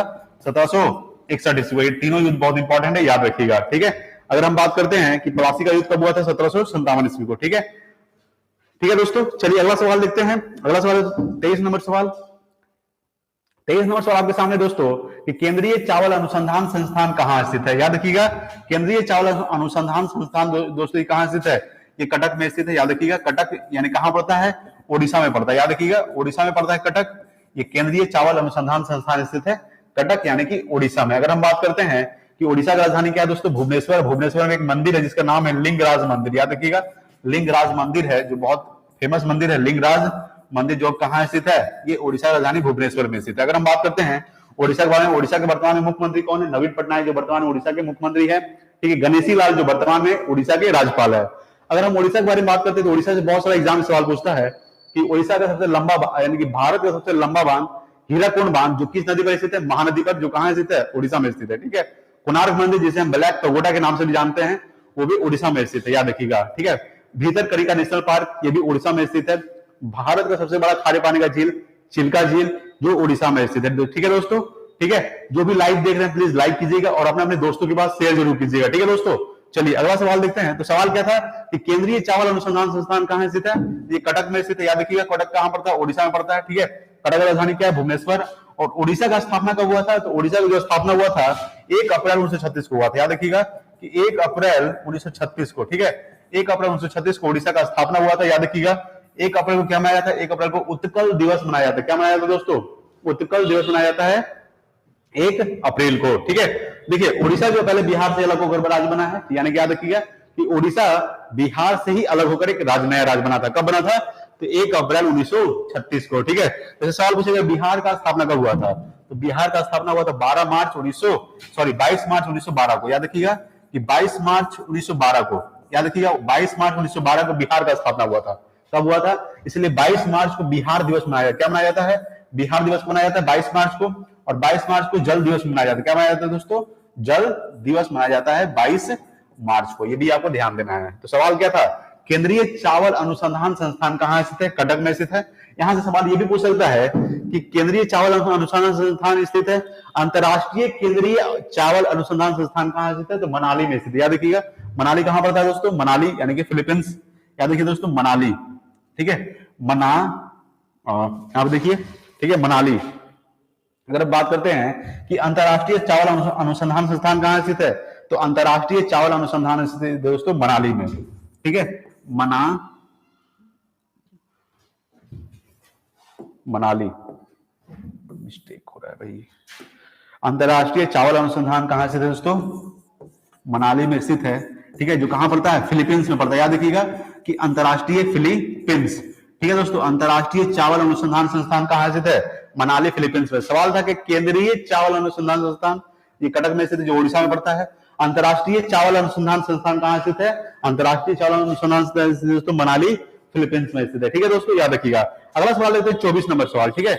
24 नंबर सवाल है कि एशिया की सबसे लंबी नदी कौन सी है? याद रखिएगा कि एशिया की सबसे लंबी नदी है यांगत्से नदी, जो चीन में बहती है। याद रखिएगा यांगत्से नदी जो चीन में बहती है, जिसकी लंबाई है 6300 किलोमीटर। याद रखिएगा, ठीक है, एशिया की सबसे लंबी नदी है यांगत्से नदी, ठीक है दोस्तों, यांगत्से नदी, ठीक है, यांगत्से नदी जो है, यांगत्से नदी जो एशिया की सबसे लंबी नदी, जो कहां बहती है? ये चीन में बहती है। कहां बहती है दोस्तों? चीन में बहती है, जिसकी लंबाई कितनी है? लंबाई है 6300 किलोमीटर। कितना है दोस्तों? 6300 किलोमीटर लंबाई है, जो कहां बहती है? चीन में। यानी एशिया की सबसे लंबी नदी कौन सी है? यांगत्से नदी, जिसकी लंबाई है 6300 किलोमीटर। अगर हम बात करते हैं चीन के बारे में, देखिए चीन राजधानी क्या है दोस्तों? चीन राजधानी है बीजिंग। चीन के वर्तमान राष्ट्रपति कौन है? शी जिनपिंग, जो वर्तमान में चीन के राष्ट्रपति है। अगर हम बात करते हैं कि भारत और चीन के बीच कौन सी रेखा है? भारत और चीन के बीच मैकमोहन रेखा। भारत और पाकिस्तान के बीच रेड क्लिफ रेखा, ठीक है। अमेरिका और कनाडा के बीच कौन सी रेखा है? अमेरिका और कनाडा के बीच 49 डिग्री समांतर रेखा। 38 डिग्री समांतर रेखा किसके बीच है? तो दक्षिणी कोरिया और उत्तरी कोरिया के बीच, ठीक है। याद रखिएगा कि दक्षिणी कोरिया और उत्तरी कोरिया के बीच कौन सी रेखा है? तो 38 डिग्री समांतर रेखा, ठीक है, याद रखिएगा दोस्तों। भारत और पाकिस्तान के बीच रेड क्लिफ रेखा, ठीक है। तो एशिया की सबसे लंबी नदी कौन सी है? यांगत्से नदी, जो एशिया की सबसे लंबी नदी है, जो कहां बहती है? चीन में बहती है, जिसकी लंबाई कितना है? 6300 किलोमीटर इसकी लंबाई है, ठीक है, ये आपको ध्यान में रखना है। चलिए अगला सवाल लेते हैं 25 नंबर सवाल। 25 नंबर सवाल है दोस्तों आपके सामने कि मकर रेखा को 2 बार कौन सी नदी काटती है? आपको अभी बताए थे कि कर्क रेखा माही नदी को 2 बार काटती है। याद रखिएगा कि मकर रेखा किस नदी को 2 बार काटती है? तो मकर रेखा जो है लिम्पोपो नदी, याद रखिएगा लिम्पोपो नदी, ठीक है दोस्तों, लिम्पोपो नदी को 2 बार काटती है। याद रखिएगा कि मकर रेखा लिम्पोपो नदी को 2 बार काटती है। यहां पर देखिएगा कि कर्क रेखा, याद रखिएगा दोस्तों, कर्क रेखा भारत के कितने राज्यों से गुजरती है? तो कर्क रेखा भारत के 8 राज्यों से गुजरती है। कौन कौन सा है? गुजरात, राजस्थान, मध्य प्रदेश, छत्तीसगढ़, झारखंड, पश्चिम बंगाल, त्रिपुरा और मिजोरम, ठीक है। याद रखिएगा कि कर्क रेखा भारत की कितने राज्यों से गुजरती है? तो 8 राज्यों से गुजरती है, ठीक है। कर्क रेखा माही नदी को 2 बार काटती है। याद रखिएगा कर्क रेखा माही नदी को, ठीक है, 2 बार काटती है। याद रखिएगा माही नदी को 2 बार काटती है कर्क रेखा। उसी तरह से विषुवत रेखा, ठीक है, विषुवत रेखा जो दोस्तों, विषुवत रेखा जो है ये कांगो नदी को 2 बार काटती है। याद रखिएगा विषुवत रेखा कांगो नदी को 2 बार काटती है, ठीक है, याद रखिएगा। सवाल क्या था? सवाल है कि मकर रेखा 2 बार कौन सी नदी को काटती है? तो मकर रेखा जो है 2 बार किस नदी काटती है? लिम्पोपो नदी को 2 बार काटती है। कर्क रेखा माही नदी को 2 बार काटती है, और विषुवत रेखा जो है ये कांगो नदी को 2 बार काटती है। आपको ध्यान में रखना है, ठीक है दोस्तों। तो सवाल क्या था? कि सवाल ये था कि कर्क रेखा भारत के कितने राज्यों से गुजरती है? तो कर्क रेखा भारत के 8 राज्यों से गुजरती है। कौन कौन सा है? गुजरात, राजस्थान, मध्य प्रदेश, छत्तीसगढ़, झारखंड, पश्चिम बंगाल, त्रिपुरा और मिजोरम। ये आपको ध्यान में रखना है, ठीक है दोस्तों। चलिए अगला सवाल लेते हैं 26 नंबर सवाल। 26 नंबर सवाल है कि गुरु नानक का जन्म कब और कहां हुआ था? याद रखिएगा कि गुरु नानक जो है ये सिख गुरु के संस्थापक थे। गुरु नानक, याद रखिएगा दोस्तों कि सिख धर्म के संस्थापक कौन थे? सिख धर्म के संस्थापक थे गुरु नानक। इनका जन्म हुआ था 1469 ईस्वी को। याद रखिएगा कि इनका जन्म कब हुआ था? इनका जो जन्म हुआ था यह हुआ था 1469 ईस्वी को। याद रखिएगा कि 1469 ईस्वी को इनका जन्म हुआ था, ठीक है। याद रखिएगा कहां हुआ था? तो तलवंडी में हुआ था। तलवंडी वर्तमान में कहां पड़ता है? पाकिस्तान में पड़ता है। याद रखिएगा तलवंडी, ठीक है दोस्तों, तलवंडी में इनका जन्म हुआ था, जो वर्तमान में कहां पड़ता है? ये पाकिस्तान में पड़ता है। कहां पड़ता है दोस्तों? पाकिस्तान में पड़ता है तलवंडी, याद रखिएगा दोस्तों, ठीक है दोस्तों। अगर हम बात करते हैं कि गुरु नानक का जन्म कब और कहां हुआ था। तो गुरु नानक का जो जन्म हुआ था 1469 ईस्वी को हुआ था। कहां हुआ? तलवंडी में, वर्तमान में कहां पड़ता है? पाकिस्तान में पड़ता है। ठीक है, ये आपको ध्यान में रखना है। ठीक है दोस्तों, अगर हम बात करते हैं गुरु नानक के बारे में, तो सिख धर्म के संस्थापक कौन थे? तो गुरु नानक जो थे ये सिख धर्म के संस्थापक थे। ठीक है, अगर हम बात करते हैं कि भारत और पाकिस्तान के बीच कौन सी रेखा है, तो भारत और पाकिस्तान के बीच है रेखीय रेखा। अगर हम बात करेंगे कि भारत के कितने राज्य पाकिस्तान के साथ सीमा साझा करता है, तो भारत के 3 राज्य। याद रखिएगा कि भारत के 3 राज्य जो है ये पाकिस्तान के साथ सीमा साझा करता है। कौन कौन सा है? पंजाब, राजस्थान और गुजरात। यानी गुजरात, राजस्थान और पंजाब, यानी कि भारत के 3 राज्य किसके साथ सीमा साझा करता है? तो पाकिस्तान के साथ सीमा साझा करता है। ठीक है, कौन कौन सा है? गुजरात, राजस्थान और एक पंजाब। ठीक है दोस्तों, चलिए अगला सवाल देखते हैं। अगला 27 नंबर सवाल। 27 नंबर सवाल है कि दूध की शुद्धता किससे मापी जाती है? याद रखिएगा कि दूध की जो शुद्धता ये लैक्टोमीटर से मापी जाती है। कौन सा? लैक्टोमीटर। ठीक है दोस्तों, लैक्टोमीटर से दूध की शुद्धता मापी जाती है। आपको ध्यान रखना है कि दूध की शुद्धता किससे मापी जाती है? लैक्टोमीटर से दूध की शुद्धता मापी जाती है। अगला 28 नंबर सवाल। 28 नंबर सवाल है कि फॉरवर्ड ब्लॉक पार्टी की स्थापना किसने किए थे? याद रखिएगा कि फॉरवर्ड ब्लॉक पार्टी का जो स्थापना किए थे ये सुभाष चंद्र बोस ने किए थे। किसने किए थे? सुभाष। ठीक है, याद रखिएगा कि सुभाष चंद्र बोस। ठीक है दोस्तों, सुभाष चंद्र बोस ने किसका स्थापना किए थे? फॉरवर्ड ब्लॉक पार्टी का। कब किए थे? तो 1939 में किया था। याद रखिएगा 1939 में सुभाष चंद्र बोस ने फॉरवर्ड ब्लॉक पार्टी का स्थापना किए थे। अगर हम बात करते हैं कि सुभाष चंद्र बोस का जन्म कब हुआ था, तो इनका जन्म हुआ था दोस्तों, याद रखिएगा इनका जो जन्म हुआ था 23 जनवरी। याद रखिएगा कि 23 जनवरी। ठीक है, 23 जनवरी 1897 ईस्वी को। याद रखिएगा कि 23 जनवरी 1897 ईस्वी को किनका जन्म हुआ था? सुभाष चंद्र बोस का जन्म हुआ था 23 जनवरी 1897 ईस्वी को। 23 जनवरी को क्या मनाया जाता है? 23 जनवरी को पराक्रम दिवस मनाया जाता है। याद रखिएगा कि पराक्रम दिवस कब मनाया जाता है? पराक्रम दिवस मनाया जाता है दोस्तों 23 जनवरी को, यानी कि सुभाष चंद्र बोस की जयंती पर कौन सा दिवस मनाया जाता है? पराक्रम दिवस। कब मनाया जाता है? 23 जनवरी को। अगर 24 जनवरी को क्या मनाया जाता है? 23 जनवरी हो गया पराक्रम दिवस। 24 जनवरी को क्या हो जाएगा दोस्तों? 24 जनवरी। ठीक है, याद रखिएगा। एक हो जाता है 25 जनवरी। याद रखिएगा दोस्तों 25 जनवरी। 25 जनवरी को राष्ट्रीय मतदाता दिवस और 24 जनवरी को राष्ट्रीय बालिका दिवस। याद रखिएगा कि 24 जनवरी को क्या मनाया जाता है? राष्ट्रीय बालिका दिवस और 25 जनवरी को राष्ट्रीय मतदाता दिवस। ठीक है, ये आपको ध्यान में रखना है। तो सवाल क्या था कि फॉरवर्ड ब्लॉक पार्टी का स्थापना किसने किए थे? तो सुभाष चंद्र बोस ने 1939 में फॉरवर्ड ब्लॉक पार्टी का स्थापना किए थे। इनका जन्म कब हुआ था? 23 जनवरी 1897 ईस्वी को।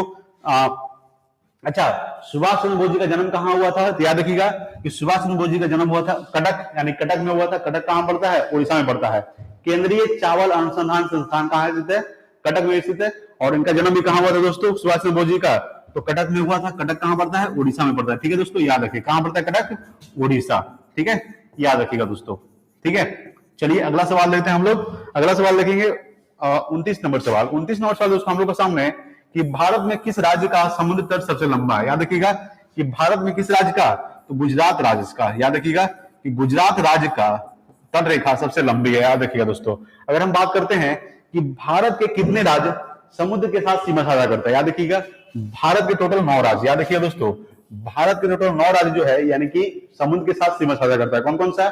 एक हो गया दोस्तों, सबसे पहले अगर हम बात करते हैं, सबसे पहले यहां पे देखिएगा, ठीक है, गुजरात हो जाएगा। याद रखिएगा गुजरात। ठीक है, गुजरात। ठीक है, दूसरा क्या हो जाएगा दोस्तों? महाराष्ट्र। ठीक है, महाराष्ट्र। तीसरा क्या हो जाएगा दोस्तों? गोवा। तीसरा क्या हो जाएगा? गोवा। ठीक है, याद रखिएगा गोवा।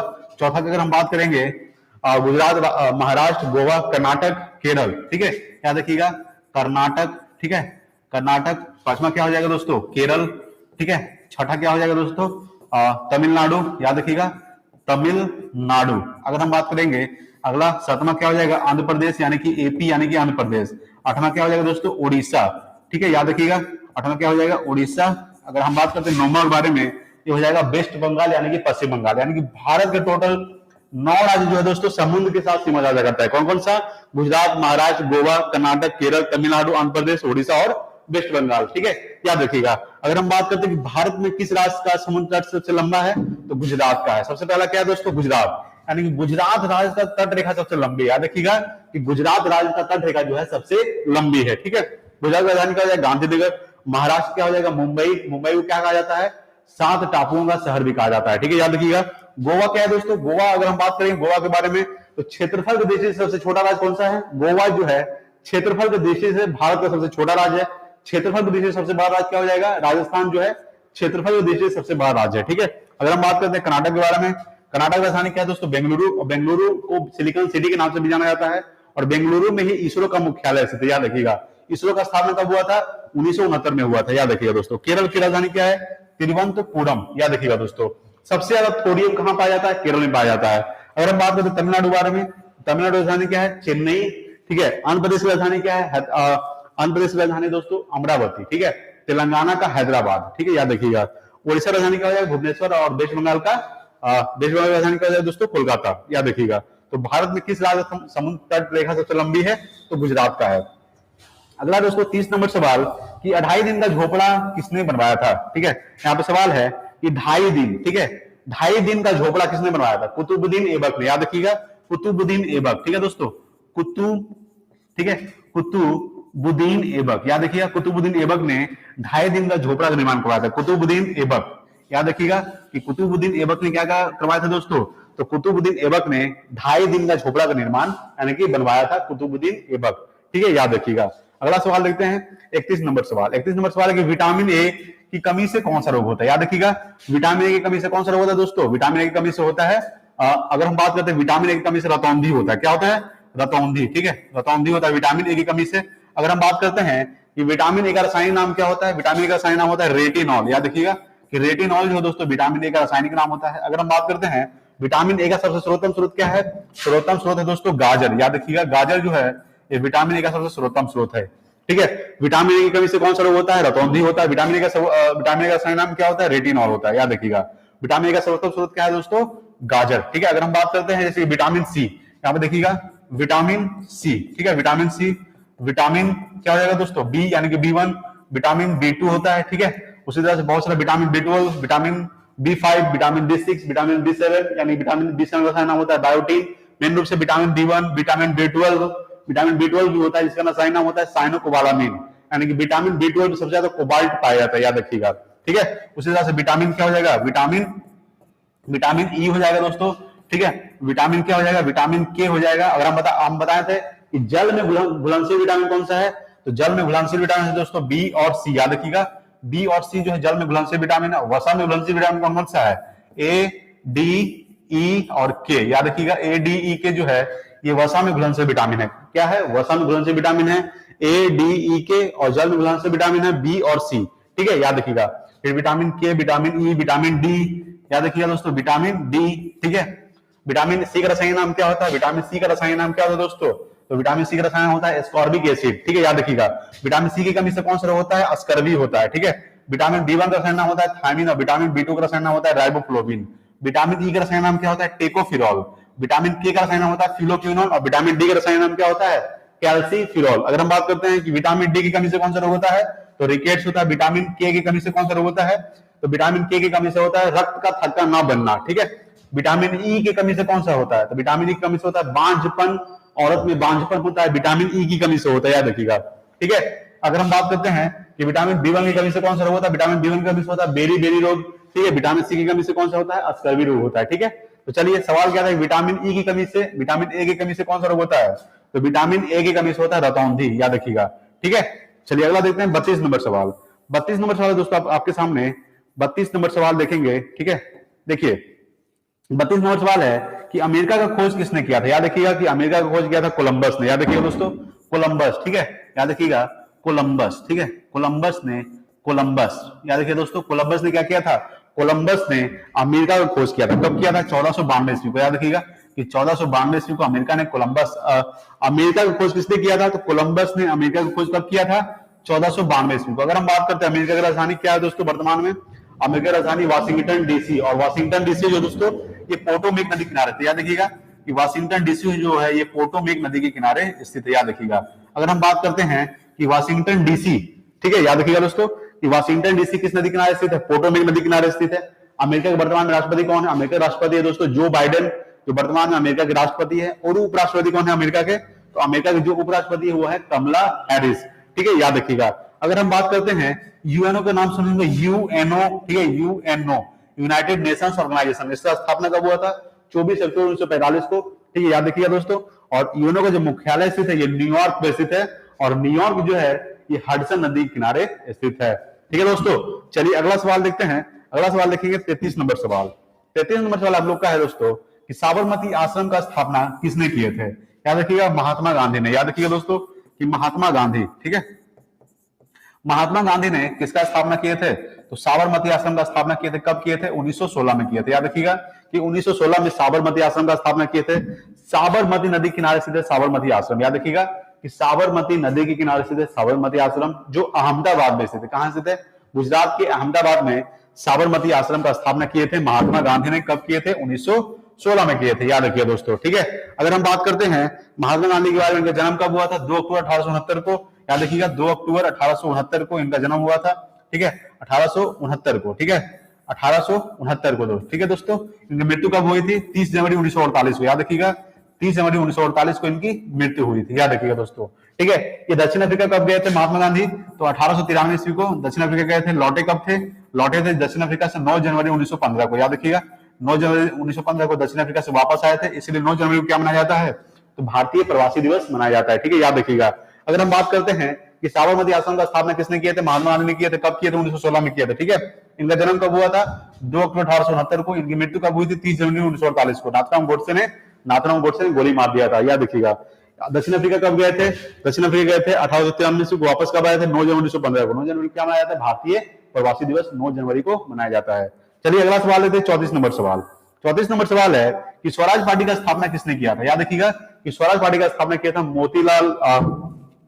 चित्तरंजन दास एवं मोतीलाल नेहरू। याद रखिएगा चित्तरंजन दास एवं मोतीलाल नेहरू ने 1923 में। याद रखिएगा दोस्तों चित्तरंजन दास और मोतीलाल नेहरू। ठीक, याद रखिएगा चित्तरंजन दास, ठीक है, चित्तरंजन दास एवं मोतीलाल नेहरू। ठीक है, याद रखिएगा मोतीलाल नेहरू। ठीक है दोस्तों, मोतीलाल नेहरू ने, ठीक है, यानी कि चित्तरंजन दास और मोतीलाल नेहरू ने मिलकर स्वराज पार्टी का स्थापना किए थे। कब किए थे?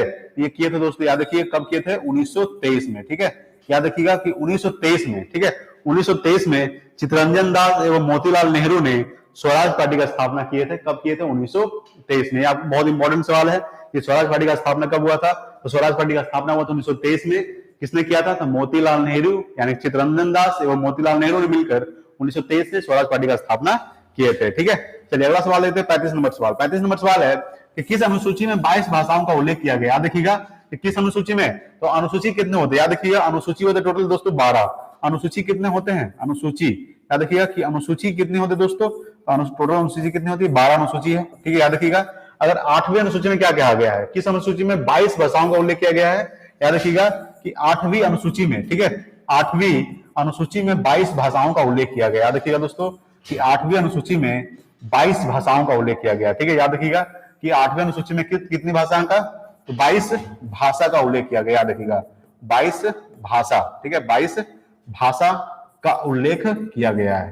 ठीक है, 22 भाषाओं का उल्लेख किया गया है कि कौन सी अनुसूची में? तो 8वीं अनुसूची में 22 भाषाओं का उल्लेख किया गया है। अगर हम बात करते हैं कि 8वीं, सबसे पहला अनुसूची में क्या कहा गया दोस्तों? सबसे पहला सूची क्या दोस्तों? स्टेट, यानी कि भारत और राज्य, भारत संघ एवं उनके राज्य है। क्या है दोस्तों? यानी कि पहली अनुसूची में। दूसरी अनुसूची में क्या है दोस्तों?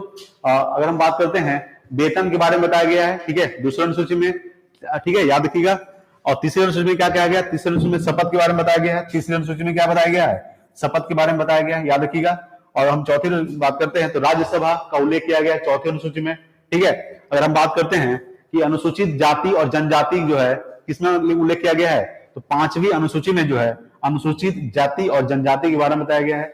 6ठी अनुसूची में क्या कहा गया है?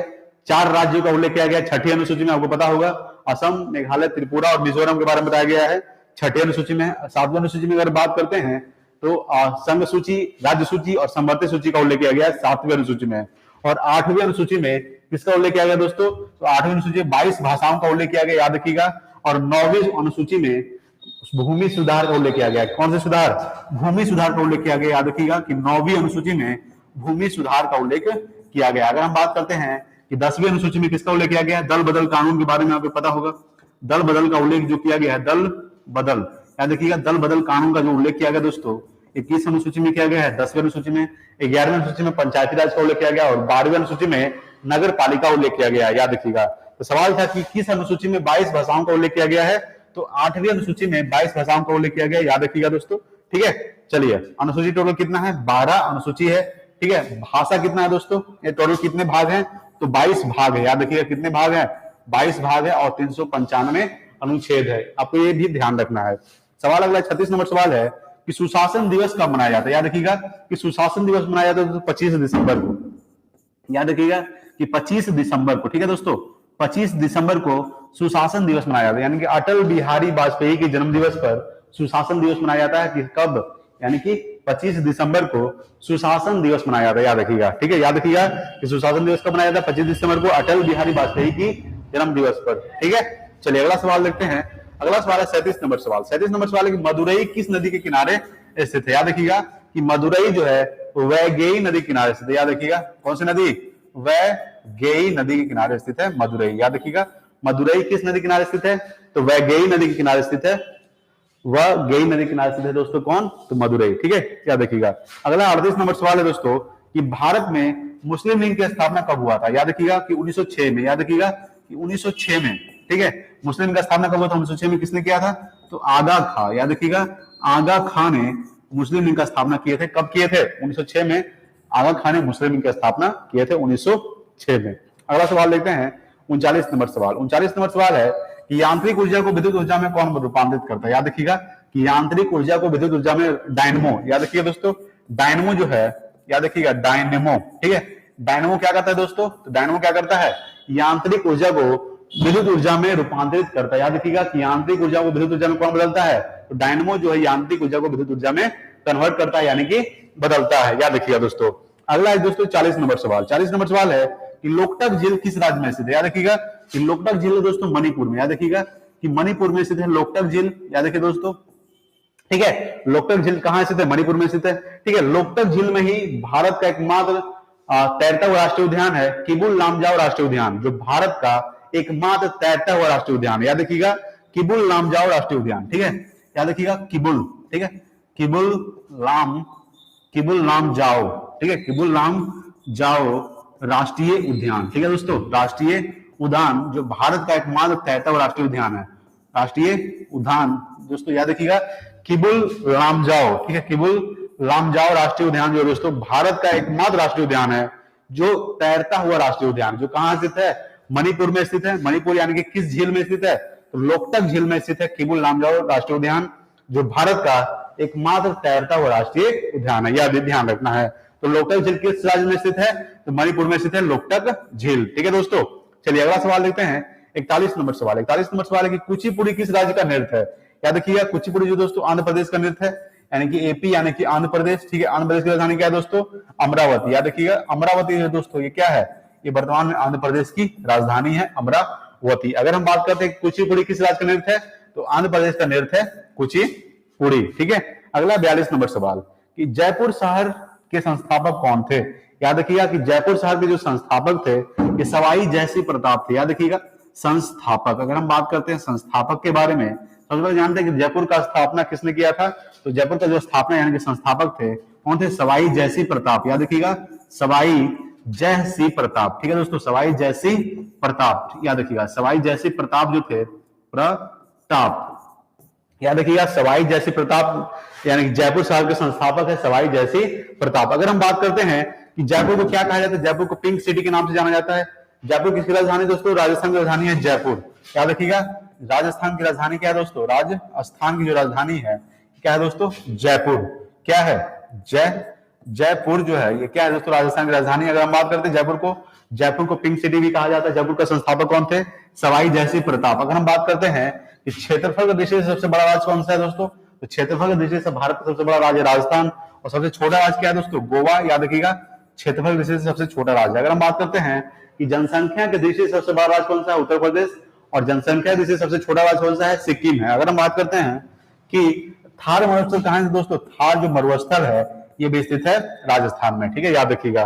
तो सवाल था कि जयपुर शहर के संस्थापक कौन थे, तो सवाई जयसिंह प्रताप जो थे ये जयपुर शहर के संस्थापक थे, याद रखिएगा दोस्तों। चलिए अगला सवाल देखते हैं 43 नंबर सवाल। 43 नंबर सवाल है कि विश्व की सबसे बड़ी झील कौन सी है, याद रखिएगा कैप्सियन सागर, याद रखिए दोस्तों कैप्सियन सागर। ठीक है, कैप्सियन सागर जो है दोस्तों, कैप्सियन सागर जो है ये क्या है दोस्तों, कैप्सियन सागर क्या है दोस्तों, ये विश्व की सबसे बड़ी झील है। देखिए याद रखिएगा कि कैप्सियन सागर दोस्तों ये 5 देश के साथ सीमा साझा करता है। याद रखिएगा कैप्सियन सागर कितने देश के साथ, तो 5 देश के साथ सीमा साझा करता है कैप्सियन सागर। ये भी आपको ध्यान देना है कि कैप्सियन सागर कितने देश के साथ, तो 5 देश के साथ सीमा साझा करता है।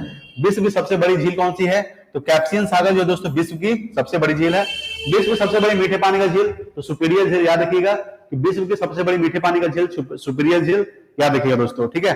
सबसे गहरा झील बैकाल झील, जो सबसे गहरा झील है, याद रखिएगा। अगला दोस्तों 44 नंबर सवाल, ये छुआछूत, याद रखिएगा अस्पृश्यता यानी कि छुआछूत का जो अंत है ये किस अनुच्छेद में वर्णित किया गया है, याद रखिएगा आर्टिकल यानी कि अनुच्छेद 17 में। याद रखिएगा दोस्तों कि अनुच्छेद 17 में, ठीक है। याद रखिएगा कि अनुच्छेद 17 में छुआछूत का उल्लेख किया गया है। याद रखिएगा कि छुआछूत का अंत किस अनुच्छेद में है, तो अनुच्छेद आर्टिकल 17 में छुआछूत का उल्लेख किया गया है दोस्तों, ठीक है। चलिए अगला सवाल देखते हैं 45 नंबर सवाल। 45 नंबर सवाल आपके सामने है कि राज्यसभा के सदस्यों का कार्यकाल कितने वर्ष का होता है। याद रखिएगा कि राज्यसभा के सदस्यों का कार्यकाल जो होता है ये 6 वर्ष का होता है। कितने वर्ष का होता है, 6 वर्ष का होता है राज्यसभा के सदस्यों का कार्यकाल।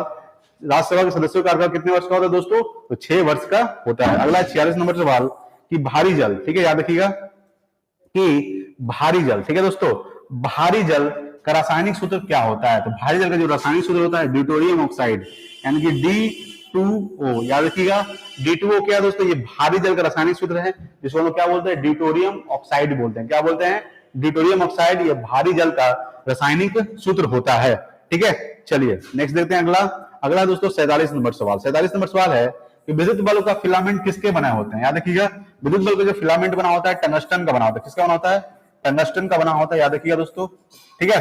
अच्छा याद रखिएगा जैसे हीटर के तार किसका बना होता है, तो नाइक्रोम का बना होता है। याद रखिएगा हीटर का जो तार होता है वो किसका बना होता है, ये नाइक्रोम का बना होता है। अभी आपको ध्यान देना है कि हीटर का तार किसका बना होता है, नाइक्रोम का। अगर हम बात करते हैं कि विद्युत बल्ब का जो फिलामेंट बना होता है ये टंगस्टन का बना होता है। किसका बना होता है दोस्तों, टंगस्टन, ठीक है। आपको ध्यान रखना है। चलिए अगला सवाल लेते हैं 48 नंबर सवाल है कि मानव रेटिना पर बना प्रतिबिंब कैसा होता है। याद रखिएगा कि मानव रेटिना पर बना प्रतिबिंब वास्तविक एवं उल्टा होता है। कैसा होता है, वास्तविक एवं उल्टा होता है। याद रखिएगा वास्तविक एवं उल्टा होता है दोस्तों। याद रखिएगा वास्तविक एवं उल्टा होता है किसका, तो मानव रेटिना पर बना प्रतिबिंब कैसा होता है, वास्तविक एवं उल्टा होता है। आपको ध्यान देना है, ठीक है। चलिए अगला सवाल देखते हैं 49 नंबर सवाल। 49 नंबर सवाल दोस्तों आपके सामने कि वंदे मातरम किनके द्वारा लिखा गया था। याद रखिएगा कि वंदे मातरम जो है ये किनके द्वारा लिखा गया था, तो आपको ध्यान देना है कि वंदे मातरम बंकिम चंद्र चटर्जी के द्वारा। याद रखिएगा बंकिम चंद्र चटर्जी, ठीक है, बंकिम चंद्र चटर्जी। याद रखिएगा कि बंकिम चंद्र चटर्जी के द्वारा, ठीक है, बंकिम चंद्र चटर्जी, ठीक है। याद रखिएगा कि बंकिम चंद्र चटर्जी के द्वारा वंदे मातरम लिखा गया था। अगर हम बात करते हैं जन गण मन, याद रखिएगा दोस्तों जन गण और मन, याद रखिएगा जन गण मन किनके द्वारा लिखा गया था, रविंद्रनाथ टैगोर के द्वारा लिखा गया था। याद रखिएगा कि रविंद्रनाथ टैगोर, ठीक है दोस्तों, रविंद्रनाथ टैगोर, ठीक है दोस्तों, रविंद्रनाथ टैगोर के द्वारा क्या लिखा गया था, जन गण मन लिखा गया था रविंद्रनाथ टैगोर के द्वारा, आपको याद रखना है। और बंकिम चंद्र चटर्जी के द्वारा क्या लिखा गया है, तो बंकिम चंद्र चटर्जी के द्वारा वंदे मातरम लिखा गया, याद रखिएगा दोस्तों, ठीक है।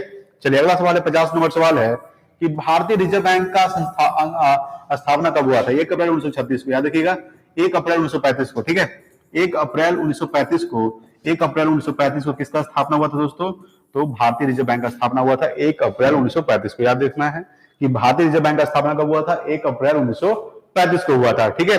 चलिए अगला सवाल देखते हैं। अगला सवाल है 51 नंबर सवाल, ठीक है। आइए 51 नंबर सवाल देखते हैं। 51 नंबर सवाल दोस्तों आपके सामने सत्य शोधक समाज, ठीक है, सत्य शोधक समाज की स्थापना किसने किया था।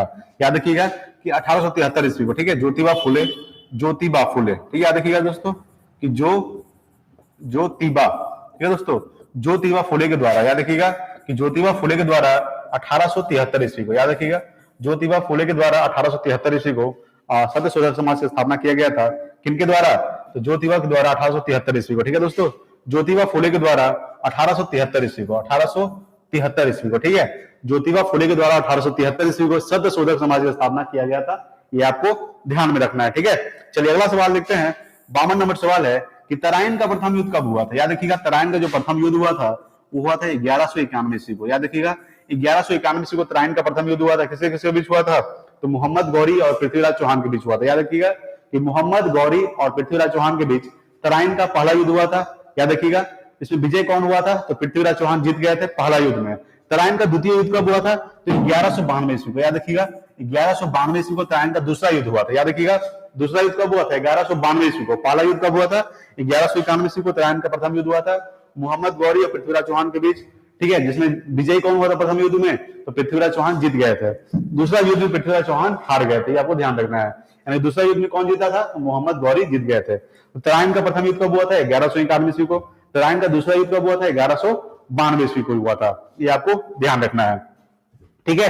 तो चलिए अगला सवाल देखते हैं। अगला सवाल आपके सामने 53 नंबर सवाल है कि जिप्सम का रासायनिक सूत्र क्या होता है। तो याद रखिएगा जिप्सम का जो रासायनिक सूत्र होता है ये CH4 CaSO4 2H2O। ये आपको ध्यान रखना है। जिप्सम का रासायनिक सूत्र होता है CaSO4 2H2O। अगर हम बात करते हैं कि प्लास्टर ऑफ पेरिस का रासायनिक सूत्र क्या होता है, प्लास्टर ऑफ पेरिस, ठीक है, प्लास्टर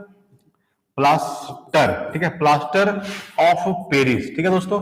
प्लास्टर ऑफ पेरिस का रासायनिक सूत्र क्या होता है, इसका क्या होता है दोस्तों, तो CaSO4 2H2O, CaSO4 half H2O। याद रखिएगा CaSO4 हाफ H2O ये प्लास्टर ऑफ पेरिस का रासायनिक सूत्र होता है। अगर याद कीजिएगा कि प्लास्टर ऑफ पेरिस का रासायनिक सूत्र क्या होता है, CaSO4 हाफ H2O। अगर हम बात करते हैं कि जिप्सम का रासायनिक सूत्र क्या होता है, CaSO4 2H2O, ठीक है, ये आपको ध्यान रखना है। जैसे कि पूछेगा चीनी का C12H22O11, C12H22O11, चीनी का होता है C6H12O6, C6H12O6। किसका होता है दोस्तों, ग्लूकोज का होता है।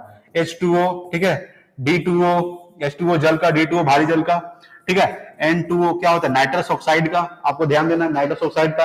आंसू गैस का क्या होता है, CCl3NO2 होता है। याद रखिए NO2 होता है। अगर हम बात करते हैं CCl3NO2, ठीक है, N2O, D2O, H2O, C6H12O6, C12H22O11, CaSO4 half H2O, ठीक है, CaSO4 2H2O। जैसे यूरिया का रासायनिक सूत्र क्या होता है, NH2CO NH2, NH2CO NH2, ये यूरिया का रासायनिक सूत्र होता है। याद रखिएगा NH2CO NH2, ठीक है, याद रखना है, ठीक है। HCl हाइड्रोक्लोरिक एसिड, ठीक है, NaCl सोडियम क्लोराइड, याद रखिएगा, ठीक है, सोडियम क्लोराइड।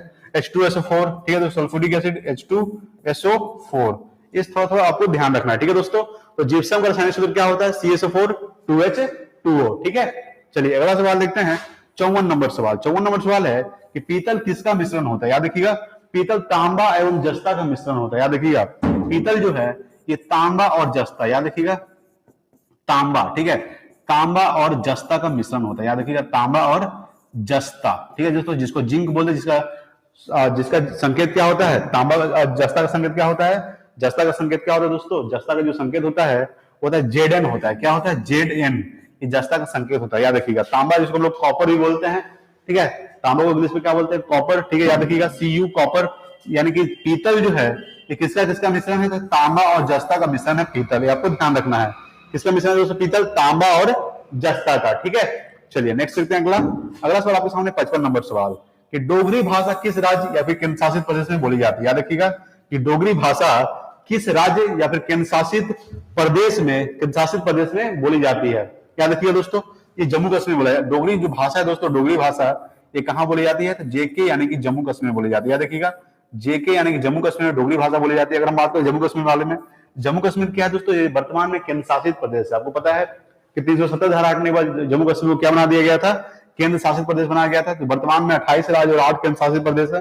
याद रखिएगा 28 राज्य और 8 केंद्र शासित प्रदेश है, आपको ध्यान रखना है 28 राज्य और 8 केंद्र शासित प्रदेश, जिसमें से जम्मू कश्मीर क्या है दोस्तों, जम्मू कश्मीर, लद्दाख, ये सब क्या है, केंद्र शासित प्रदेश है। अगर हम बात करते हैं कि डोगरी भाषा किस राज्य में या फिर केंद्र शासित प्रदेश में बोली जाती है, तो जम्मू कश्मीर में बोली जाती है, ठीक है। सबसे बड़े मीठे पानी का झील बुल्लर झील कहां स्थित है, जम्मू कश्मीर में। याद रखिएगा बुल्लर झील जो सबसे बड़े मीठे पानी का झील है, यानी कि बुल्लर झील, याद रखिएगा दोस्तों, जो सबसे बड़े मीठे पानी का झील बुल्लर झील जम्मू कश्मीर में स्थित है, ठीक है। डल झील, ठीक है, याद रखिएगा डल झील कहां स्थित है दोस्तों, ये भी जम्मू कश्मीर में स्थित है डल झील, यानी कि डल झील के किनारे कौन स्थित है, श्रीनगर स्थित है। याद रखिएगा श्रीनगर, ये डल झील के किनारे स्थित है। किसकी राजधानी है, जम्मू कश्मीर की राजधानी क्या है दोस्तों, श्रीनगर, जो डल झील के किनारे स्थित है, ठीक है। चलिए नेक्स्ट अगला 56 नंबर सवाल कि विटामिन ई की कमी से कौन सा रोग होता है। याद रखिएगा विटामिन ई की कमी से कौन सा रोग होता है। याद रखिएगा दोस्तों विटामिन ई की कमी से होता है बांझपन। याद रखिएगा बांझपन होता है, ठीक है, याद रखिएगा। यानी कि विटामिन ए की कमी से कौन सा होता है, विटामिन ई की कमी से कौन सा रोग होता है, बांझपन होता है, जो महिला में होता है, याद रखिएगा, ये महिलाओं में होता है दोस्तों। किसमें होता है, तो महिलाओं में होता है बांझपन रोग। अगर हम बात करते हैं कि विटामिन ई का रासायनिक नाम क्या होता है, तो विटामिन ई का रासायनिक नाम होता है, याद रखिए दोस्तों, विटामिन ई का रासायनिक नाम होता है टेकोफिरॉल। अगर हम बात करते हैं कि विटामिन डी का रासायनिक नाम क्या होता है, कैल्सीफिरॉल। और विटामिन ई का जो रासायनिक नाम होता है टेकोफिरॉल होता है। क्या होता है, टेकोफिरॉल, ठीक है। टेकोफिरॉल जो है ये विटामिन ई का रासायनिक नाम होता है। अगर हम बात करते हैं कि विटामिन ई की कमी से कौन सा रोग होता है, बांझपन होता है। विटामिन ई की कमी से विटामिन ई का रासायनिक नाम क्या होता है, टेकोफिरॉल होता है, ठीक है।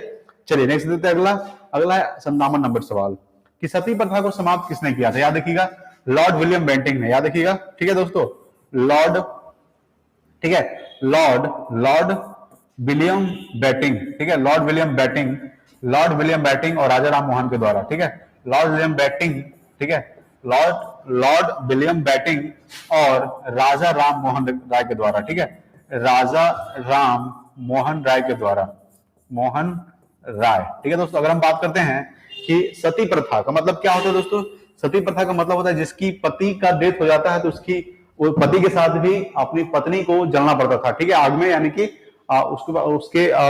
उसके साथ में जलना पड़ता था। सती प्रथा का मतलब ये था कि पति के साथ पत्नी को जलना पड़ता था, अगर पति उसका डेथ कर गया तो पत्नी को भी साथ में जलना पड़ता था, ठीक है। इसीलिए सती प्रथा को समाप्त किसने किया था, तो लॉर्ड विलियम बेटिंग और राजा राम मोहन राय के द्वारा। कब किया गया था, तो 1829 ईस्वी को, याद रखिएगा कि 1829 ईस्वी को लॉर्ड विलियम बेटिंग और राजा राम मोहन दोनों ने मिलकर सती प्रथा को समाप्त कर दिया था। कब, 1829 ईस्वी को। अगर हम बात करते हैं कि राजा राम मोहन राय को राजा की उपाधि किसने दिया था, याद रखिएगा कि राजा राम मोहन राय को राजा की उपाधि दिया था अकबर द्वितीय। किसने दिया था, अकबर द्वितीय, ठीक है, अकबर द्वितीय ने राजा राम मोहन राय को राजा की उपाधि दिया था। अगर हम बात करते हैं कि ब्राह्मण समाज के संस्थापक कौन थे, तो ब्राह्मण समाज के संस्थापक थे राजा राम मोहन राय। याद रखिएगा कि ब्राह्मण समाज, ठीक है दोस्तों, ब्राह्मण समाज के संस्थापक कौन थे, तो राजा राम मोहन राय ब्राह्मण समाज के संस्थापक थे। याद रखिएगा कब किए थे स्थापना, तो 1828 में। याद रखिए दोस्तों, 1828 में राजा राम मोहन राय ने ब्राह्मण समाज की स्थापना किए थे, ठीक है, ये भी आपको ध्यान में रखना है, ठीक है।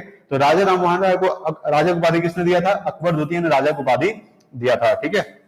अगला 58 नंबर सवाल कि समुद्र की गहराई किससे मापी जाती है, याद रखिएगा कि फायदोमीटर से। याद रखिए दोस्तों कि फायदोमीटर से समुद्र की गहराई मापी जाती है, फायदोमीटर, ठीक है, फायदोमीटर से क्या मापी जाती है दोस्तों, समुद्र की गहराई मापी जाती है फायदोमीटर से। चलिए अगला सवाल देखते हैं, 59 नंबर सवाल आपके सामने है कि किस रंग का तरंगदैर्घ्य सबसे कम होता है, याद रखिएगा कि बैगनी रंग का तरंगदैर्घ्य सबसे कम होता है। याद रखिएगा दोस्तों, बैगनी रंग का जो तरंगदैर्घ्य सबसे कम होता है, बैगनी, ठीक है, बैगनी रंग का जो तरंगदैर्घ्य होता है सबसे कम होता है, और लाल रंग का तरंगदैर्घ्य सबसे अधिक होता है, ठीक है। सबसे अधिक किसका होता है दोस्तों, सबसे अधिक तरंगदैर्घ्य, सबसे अधिक किसका होता है दोस्तों, तो लाल रंग का होता है। याद रखिएगा, यानी कि लाल रंग का तरंगदैर्घ्य सबसे अधिक होता है और बैगनी रंग का तरंगदैर्घ्य सबसे कम होता है, ये आपको ध्यान में रखना है, ठीक है। तो बैगनी का तरंगदैर्घ्य सबसे कम होता है, लाल रंग का तरंगदैर्घ्य सबसे अधिक होता है दोस्तों, ठीक है। चलिए अगला सवाल है, 60 नंबर सवाल आपके सामने है कि भारत में खारे पानी की सबसे बड़ी झील कौन सी है। याद रखिए, भारत में खारे पानी की सबसे बड़ी झील कौन सी झील है, तो भारत में खारे पानी की सबसे बड़ी झील है दोस्तों चिल्का झील। याद रखिएगा, चिल्का झील जो दोस्तों भारत में खारे पानी की सबसे बड़ी झील है, चिल्का झील। ये कहां स्थित है दोस्तों, तो ये उड़ीसा में स्थित है। कहां स्थित है, उड़ीसा में स्थित है खारे पानी की सबसे बड़ा झील चिल्का झील। अगर हम बात करते हैं उड़ीसा का स्थापना कब हुआ था, 1 अप्रैल 1936 को। उड़ीसा राजधानी क्या है, भुवनेश्वर। भुवनेश्वर एक प्रसिद्ध मंदिर है, लिंगराज मंदिर। कोणार्क मंदिर जिसे हम ब्लैक पैगोडा के नाम से भी जानते हैं, जो उड़ीसा में स्थित है दोस्तों। याद रखिएगा, वर्तमान में उड़ीसा के मुख्यमंत्री कौन है, नवीन पटनायक। वर्तमान में जो भारत के राष्ट्रपति है द्रौपदी मुर्मू, जो कहां से रहने वाली है, उड़ीसा के मयूरभंज जिला से रहने वाली है। याद रखिएगा दोस्तों, ठीक है। चलिए अगला सवाल देखेंगे। सवाल था कि भारत में खारे पानी की सबसे बड़ी झील, तो चिल्का झील। सवाल पूछेगा कि भारत में मीठे पानी की सबसे बड़ी झील कौन सी है, तो बुल्लर झील जो है भारत में सबसे बड़ी मीठे पानी का झील है, ठीक है। चलिए अगला सवाल देखेंगे, 61 नंबर सवाल। 61 नंबर सवाल आपके सामने है कि शरीर में क्रोमोसोम की संख्या कितनी होती है। याद रखिएगा, शरीर में क्रोमोसोम की संख्या कितनी होती है दोस्तों, 46 होती है। आपको ध्यान रखना है। अगर जोड़ा पूछे तो 23 जोड़ा, ठीक है, 23 जोड़ा होगा, ठीक है, आपको ध्यान देना है, 23 जोड़ा होगा। अगर पूछेगा कि शरीर में क्रोमोसोम की संख्या कितनी होती है, 46 होती है। जोड़ा पूछे कितने जोड़े होते हैं, तो 23 जोड़े होते हैं, ठीक है। अगला है 62 नंबर सवाल कि भारत रत्न से सम्मानित प्रथम भारतीय महिला कौन थी। याद रखिए कि भारत रत्न से सम्मानित प्रथम भारतीय महिला थी श्रीमती इंदिरा गांधी। याद रखिएगा कि इंदिरा गांधी जो थी दोस्तों, इंदिरा गांधी, ठीक है, इंदिरा गांधी जो थी ये भारत रत्न से सम्मानित प्रथम महिला थी, आपको ध्यान रखना है। कब दिया गया था इनको? 1971 को दिया गया था, याद रखिएगा। ठीक है, तो भारत रत्न से सम्मानित प्रथम भारतीय महिला कौन थी? तो इंदिरा गांधी। कब दिया गया था? 1971 को दिया गया था। ठीक है, चलिए अगला सवाल देखते हैं। देखिए सबसे पहले अगर बात करें भारत रत्न की शुरुआत कब से हुआ था? भारत रत्न की शुरुआत हुआ था 1954 को हुआ था, याद रखिएगा। 1954 से भारत रत्न की शुरुआत हुआ था 1954 से। ठीक है दोस्तों, चलिए नेक्स्ट अगला 63 नंबर सवाल कि एशिया का नोबेल पुरस्कार किसे कहा जाता है? तो रैमन मैग्सेसे पुरस्कार को, याद रखिएगा कि रैमन मैग्सेसे, ठीक है, मैग्सेसे, याद रखिएगा रैमन मैग्सेसे पुरस्कार, यानी कि रैमन मैग्सेसे पुरस्कार को एशिया का नोबेल पुरस्कार पुरस्कार, ठीक है, पुरस्कार को क्या कहा जाता है दोस्तों? यानी कि रैमन मैग्सेसे पुरस्कार को एशिया का नोबेल पुरस्कार कहा जाता है। ठीक है, ये आपको ध्यान रखना है। अगला 64 नंबर सवाल कि सर्वदाता रक्त समूह किसे कहा जाता है? याद रखिएगा कि सर्वदाता रक्त समूह किसे कहा जाता है? तो सर्वदाता रक्त समूह ओ को कहा जाता है। ओ रक्त समूह को सर्वदाता रक्त समूह कहा जाता है। अगर पूछेगा कि सर्वग्राही किसे कहा जाता है? याद रखिए दोस्तों सर्वग्राही, ठीक है, सर्वग्राही किसे कहा जाता है दोस्तों? तो एबी को, याद रखिएगा एबी पॉजिटिव को क्या कहा जाता है? सर्वग्राही कहा जाता है। अगर हम बात करते हैं सर्वदाता यानी कि सभी को रक्त दे सकता है। ठीक है, तो ओ ब्लड ग्रुप के व्यक्ति होते हैं वो सभी को रक्त दे सकते हैं। सभी से ले कौन सकता है दोस्तों? यानी कि एबी पॉजिटिव सर्वग्राही होता है, यानी कि सभी से एक्सेप्ट कर सकते हैं। ये क्या है दोस्तों? दाता यानी कि डोनर है, यानी क्या है दोस्तों? एबी एक्सेप्टर है, यानी कि एक्सेप्ट कर सकता है, सर्वग्राही है। ठीक है, चलिए अगला सवाल देखेंगे। 65 नंबर सवाल है कि महाभारत के रचयिता कौन है? तो याद रखिएगा वेद व्यास। ठीक है, वेद व्यास क्या है दोस्तों? वेद व्यास जो ये महाभारत के रचयिता है। अगर हम बात करते हैं कि रामायण के रचयिता कौन थे? याद रखिएगा वाल्मीकि। ठीक है, रामायण, ठीक है, रामायण के रचयिता कौन है दोस्तों? रामायण के जो रचयिता है रामायण के, ओके दोस्तों, वाल्मीकि। याद रखिएगा वाल्मीकि जो है ये क्या है दोस्तों? ये रामायण के रचयिता है। रामायण के रचयिता कौन है? वाल्मीकि। रामायण, ठीक है, रामायण का रचयिता कौन है दोस्तों? वाल्मीकि रामायण के रचयिता है। और महाभारत की कौन है? वेद व्यास। ये आपको ध्यान रखना। अगला 66 नंबर सवाल कि राष्ट्रीय गान जन गण मन की रचयिता कौन थे? हमको बताया थे कि रविन्द्रनाथ टैगोर। याद रखिएगा कि रविन्द्रनाथ टैगोर, याद रखिए दोस्तों कि रविन्द्रनाथ टैगोर जो है, रविन्द्रनाथ टैगोर, नाथ, ठीक है, नाथ, याद रखिएगा रविन्द्रनाथ टैगोर। ठीक है, रविन्द्रनाथ टैगोर क्या है दोस्तों? ये क्या है? ये वर्तमान राष्ट्रीय गान जन गण मन के रचयिता कौन है? रविन्द्रनाथ टैगोर जो है ये राष्ट्रीय गान जन मन गण के रचयिता। अगर हम पूछेंगे कि राष्ट्रीय गीत के रचयिता कौन है? तो याद रखिएगा राष्ट्रीय गीत के रचयिता है दोस्तों बंकिम चंद्र चटर्जी। बंकिम चंद्र चटर्जी जो है ये वर्तमान में राष्ट्रीय गीत के रचनाकार कौन है? बंकिम चंद्र चटर्जी। और राष्ट्रीय गान के रचनाकार कौन है? ये दोस्तों रविन्द्रनाथ टैगोर। चलिए अगला सवाल देखते हैं 67 नंबर सवाल कि भारत का सबसे गहरा बंदरगाह कौन सा है? याद रखिएगा कि भारत का सबसे गहरा बंदरगाह दोस्तों विशाखापट्टनम। याद रखिएगा विशाखापट्टनम, ठीक है, विशाखापट्टनम। ठीक है, विशाखापट्टनम जो है दोस्तों ये क्या है दोस्तों? भारत का सबसे गहरा बंदरगाह विशाखापट्टनम, जो कहां स्थित है? ये आंध्र प्रदेश में स्थित है। याद रखिएगा एपी यानी कि आंध्र प्रदेश में स्थित है। ठीक है, आंध्र प्रदेश यानी एपी में भारत का सबसे गहरा बंदरगाह स्थित है विशाखापट्टनम। याद रखिएगा उच्च न्यायालय की संख्या कितनी है दोस्तों? भारत में टोटल उच्च न्यायालय की संख्या 25 उच्च न्यायालय है। यानी कि याद रखिएगा कि टोटल उच्च न्यायालय कितना? 25 उच्च न्यायालय। 25वां उच्च न्यायालय कौन सा है दोस्तों? 25वां उच्च न्यायालय दोस्तों विशाखापट्टनम है। याद रखिएगा आंध्र प्रदेश का विशाखापट्टनम जो दोस्तों ये 25वां उच्च न्यायालय है। ठीक है, इसका स्थापना कब हुआ था? 2019 में हुआ था। कब हुआ था? 2019 में हुआ था। 25वां उच्च न्यायालय का स्थापना कहां हुआ था? आंध्र प्रदेश में हुआ था। अगला 68 नंबर सवाल कि नौसेना दिवस कब मनाया जाता है? याद रखिएगा कि नौसेना दिवस जो मनाया जाता है कि 4 दिसंबर को मनाया जाता है। याद रखिएगा कि 4 दिसंबर को नौसेना दिवस मनाया जाता है। ठीक है, वायुसेना दिवस कब मनाया जाता है दोस्तों? वायुसेना दिवस। याद रखिएगा कि वायुसेना दिवस कब मनाया जाता है? तो वायुसेना दिवस मनाया जाता है 8 अक्टूबर को। याद रखिएगा 8 अक्टूबर को वायुसेना दिवस। उसके बाद क्या दोस्तों? नौसेना यहां हो गया, वायुसेना, एक थल सेना। ठीक है, थल सेना दिवस कब मनाया जाता है? थल सेना दिवस मनाया जाता है 15 जनवरी को। याद रखिएगा कि 15 जनवरी को थल सेना दिवस मनाया जाता है। याद रखिएगा कि नौसेना दिवस को मनाया जाता है 4 दिसंबर को, वायुसेना दिवस 8 अक्टूबर को और थल सेना दिवस 15 जनवरी को। ठीक है, याद रखिएगा 4 दिसंबर, उसके 5 दिसंबर को मृदा दिवस मनाया जाता है। याद रखिएगा कि 5 दिसंबर को मृदा दिवस मनाया जाता है। मृदा दिवस यानी कि मिट्टी दिवस। 1 दिसंबर को एड्स दिवस। याद रखिएगा 1 दिसंबर को क्या मनाया जाता है? एड्स दिवस मनाया जाता है 1 दिसंबर को। ये भी आपको ध्यान देना है। 25 दिसंबर को बताया था आपको, 25 दिसंबर को सुशासन दिवस मनाया जाता है, ठीक है, याद रखिएगा। यानी कि अटल बिहारी वाजपेयी के जन्म दिवस पर सुशासन दिवस मनाया जाता है 25 दिसंबर को। 10 दिसंबर को क्या मनाया जाता है, तो मानवाधिकार दिवस मनाया जाता है, याद रखिएगा कि 10 दिसंबर को मानवाधिकार दिवस मनाया जाता है, ठीक है। अगला सवाल देखेंगे 69 नंबर सवाल कि नोबेल पुरस्कार कितने क्षेत्रों में दिया जाता है। याद रखिएगा नोबेल पुरस्कार 6 क्षेत्रों में दिया जाता है। कितने क्षेत्रों में, 6 क्षेत्रों में दिया जाता है नोबेल पुरस्कार, आपको ध्यान देना है। नोबेल पुरस्कार की शुरुआत कब हुई थी, 1901 से शुरुआत हुई थी नोबेल पुरस्कार की शुरुआत, ठीक है। अल्फ्रेड नोबेल की याद में, याद रखिएगा अल्फ्रेड नोबेल की याद में नोबेल पुरस्कार दिया जाता है, ठीक है, याद रखिएगा अल्फ्रेड नोबेल की याद में ही नोबेल पुरस्कार की शुरुआत हुई थी। कब हुई थी, 1901 में हुई थी, ठीक है। अच्छा, डायनामाइट का आविष्कार किसने किया था, याद रखिएगा कि डायनामाइट, ठीक है, डायनामाइट, ठीक है दोस्तों, डायनामाइट का आविष्कार किसने किया था, तो अल्फ्रेड नोबेल ने, याद रखिएगा कि अल्फ्रेड, ठीक है, अल्फ्रेड नोबेल, ठीक है, अल्फ्रेड नोबेल ने ही डायनामाइट का आविष्कार किए थे, ये आपको ध्यान रखना है। डायनामाइट का आविष्कार किसने किया था, अल्फ्रेड नोबेल ने। और अल्फ्रेड नोबेल के याद में नोबेल पुरस्कार दिया जाता है। कब से शुरुआत हुई थी, 1901 से शुरुआत हुई थी। कितने क्षेत्रों में दिया जाता है, तो 6 क्षेत्रों में दिया जाता है, ठीक है, ये आपको ध्यान रखना है। अगला 70 नंबर सवाल है कि मदर टेरेसा को नोबेल पुरस्कार कब दिया गया था। याद रखिएगा कि मदर टेरेसा को नोबेल पुरस्कार जो दिया गया था 1979 को दिया गया था। कब दिया गया था, 1979 को, याद रखिएगा 1979 को मदर टेरेसा को नोबेल पुरस्कार दिया गया था, याद रखिएगा। मदर टेरेसा को भारत रत्न कब दिया गया था, याद रखिएगा कि मदर टेरेसा को भारत रत्न दिया गया था। कब दिया गया था, भारत रत्न, ठीक है, भारत रत्न कब दिया गया था मदर टेरेसा को, तो 1980 में दिया गया था। कब दिया गया था, 1980 में मदर टेरेसा को भारत रत्न दिया गया था। 1979 को मदर टेरेसा को नोबेल पुरस्कार दिया गया था, ये आपको ध्यान रखना है। भारत रत्न की शुरुआत कब हुई थी, तो 1954 से भारत रत्न की शुरुआत हुई थी, ठीक है। और नोबेल पुरस्कार की शुरुआत कब हुई थी, अब होता है नोबेल पुरस्कार की शुरुआत हुई थी 1901 से शुरुआत हुई थी, ठीक है, ये आपको ध्यान रखना है, ठीक है। चलिए अगला सवाल देखते हैं। 71 नंबर सवाल है कि संयुक्त राष्ट्र संघ का मुख्यालय कहाँ स्थित है। याद रखिएगा दोस्तों कि संयुक्त राष्ट्र संघ का जो मुख्यालय स्थित है ये न्यूयॉर्क में स्थित है। कहाँ स्थित है, न्यूयॉर्क में, ठीक है, न्यूयॉर्क में, ठीक है।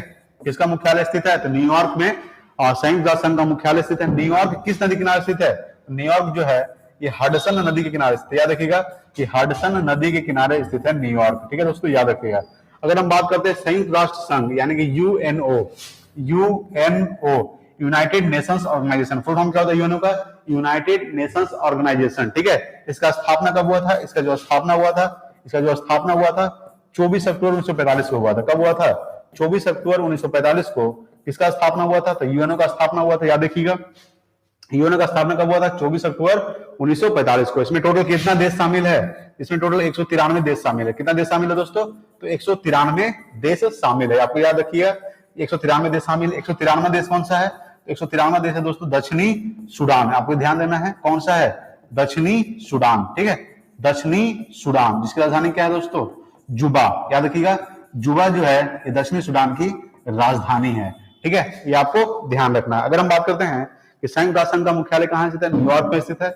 और न्यूयॉर्क किस नदी किनारे स्थित है, न्यूयॉर्क हडसन नदी किनारे स्थित है, ठीक है। यूएनओ यूनाइटेड नेशन ऑर्गेनाइजेशन, जिसका फुल फॉर्म क्या होता है, संयुक्त राष्ट्र संघ हिंदी में बोलते हैं यूनाइटेड नेशन ऑर्गेनाइजेशन। इसका स्थापना कब हुआ था, 24 अक्टूबर 1945 को। इसमें टोटल कितना देश शामिल है, 193 देश शामिल है। 193 देश कौन सा है, दक्षिणी सूडान है दोस्तों, ये आपको ध्यान रखना है, जिसकी राजधानी क्या होता है, जुबा होता है, ठीक है। चलिए अगला है 72 नंबर सवाल है कि लिंगराज मंदिर भारत के किस राज्य में स्थित है, तो लिंगराज मंदिर भारत के उड़ीसा राज्य में स्थित है। कहां स्थित है, उड़ीसा में स्थित है। हम आपको कई बार बता चुके हैं कि लिंगराज मंदिर कहां स्थित है, उड़ीसा में। उड़ीसा का स्थापना कब हुआ था, 1 अप्रैल 1936 को। 1 अप्रैल को उत्कल दिवस मनाया जाता है, ठीक है, ये आपको ध्यान रखना। वर्तमान में जो उड़ीसा के मुख्यमंत्री हैं वो है नवीन पटनायक। उड़ीसा के राज्यपाल है गणेशी लाल। वर्तमान में जो भारत के राष्ट्रपति है द्रौपदी मुर्मू, ये कहां के रहने वाली है, उड़ीसा के रहने वाली है, आपको ध्यान रखना है, ठीक है। तो चलिए फिर अगला सवाल लिखते हैं। अगला सवाल आपके सामने है 73 नंबर सवाल। 73 नंबर सवाल है कि एलोरा की गुफा भारत के किस राज्य में स्थित है। याद रखिएगा कि एलोरा की जो गुफा है दोस्तों भारत के महाराष्ट्र राज्य में स्थित है। कहां स्थित है, महाराष्ट्र में स्थित है एलोरा की गुफा, ये आपको ध्यान रखना है, ठीक है। अगला है 74 नंबर सवाल कि भारत के किस राज्य में सबसे बड़ा थोरियम भंडार है। आपको बताए थे कि थोरियम भंडार किस राज्य में है दोस्तों, तो केरल में। याद रखिएगा केरल राज्य में भारत का सबसे बड़ा थोरियम भंडार है, आपको ध्यान रखना है कि सबसे बड़ा थोरियम भंडार किस राज्य में है, तो भारत के केरल राज्य में भारत का सबसे बड़ा थोरियम भंडार है, ये आपको ध्यान रखना है, ठीक है। चलिए अगर हम बात करते हैं अगला 75 नंबर सवाल, 75 नंबर सवाल है विश्व का सबसे बड़ा रबड़ उत्पादक देश कौन है। याद रखिएगा कि विश्व का सबसे बड़ा रबड़ उत्पादक देश दोस्तों थाईलैंड। याद रखिएगा थाईलैंड जो है, थाईलैंड, ठीक है, थाईलैंड जो है दोस्तों क्या है, ये विश्व का सबसे बड़ा रबड़ उत्पादक देश है थाईलैंड, जिसकी राजधानी क्या होता है, बैंकॉक। याद रखिएगा बैंकॉक, ठीक है, बैंकॉक क्या है दोस्तों, बैंकॉक जो है, बैंकॉक, बैंकॉक ये विश्व का सबसे बड़ा रबड़ उत्पादक देश है थाईलैंड, जिसकी राजधानी क्या होता है, बैंकॉक। याद रखिएगा बैंकॉक क्या है, ये थाईलैंड की राजधानी है बैंकॉक, ठीक है। विश्व का सबसे बड़ा रबड़ उत्पादक देश थाईलैंड। अगला दोस्तों 76 नंबर सवाल, इसरो। इसरो का फुल फॉर्म क्या होता है, इंडियन स्पेस, आई से इंडियन, एस से स्पेस, आर से रिसर्च, ओ से ऑर्गेनाइजेशन, यानी कि इंडियन स्पेस रिसर्च ऑर्गेनाइजेशन, ये इसरो का फुल फॉर्म होता है। इसरो का स्थापना कब हुआ था, इसका जो स्थापना हुआ था दोस्तों याद रखिएगा 1969 में हुआ था। कब हुआ था, 1969 में इसरो का स्थापना हुआ था। याद रखिएगा इसरो का जो मुख्यालय स्थित है कहां स्थित है, आपको ध्यान होना चाहिए। इसरो का जो मुख्यालय स्थित है ये कर्नाटक की राजधानी बेंगलुरु में स्थित है। याद रखिएगा इसरो का मुख्यालय कहां स्थित है, मुख्यालय स्थित है दोस्तों बेंगलुरु में। याद रखिएगा मुख्यालय कहां स्थित है, बेंगलुरु में, ठीक है, बेंगलुरु, ठीक है, बेंगलुरु में इसरो का मुख्यालय स्थित है। याद रखिएगा इसरो का स्थापना कब हुआ था, 1969 में हुआ था। इसरो का मुख्यालय बेंगलुरु में स्थित है। अगर हम बात करते हैं कि इसरो का स्थापना कब हुआ था, 1969 में हुआ था। अगला सवाल देखेंगे, जैसे कि देखिए डीआरडीओ, डीआरडीओ का फुल फॉर्म क्या, DRDO defence research development organisation, इसका स्थापना हुआ था 1958 को हुआ था, ठीक है। कब हुआ था, 1958 को। जैसे कि नासा हो गया, एनएएसए, ठीक है, नासा, फिर NATO, North Atlantic Treaty Organisation, NATO, ठीक है, नाटो का इसका जो स्थापना हुआ था ये भी 1958 को हुआ था। याद रखिएगा नाटो का स्थापना कब हुआ था, 1958 को। अगर हम बात करते हैं कि नाटो का स्थापना कब हुआ था, 1958 को। North Atlantic Treaty Organisation NATO का फुल फॉर्म होता है, ठीक है। नाटो में टोटल कितना देश शामिल है दोस्तों, नाटो में टोटल 30 देश शामिल है। कितना देश शामिल है, 30 देश शामिल है नाटो में, ठीक है, ये आपको ध्यान देना है। डीआरडीओ का फुल फॉर्म क्या होता है, डिफेंस रिसर्च डेवलपमेंट ऑर्गेनाइजेशन, ठीक है।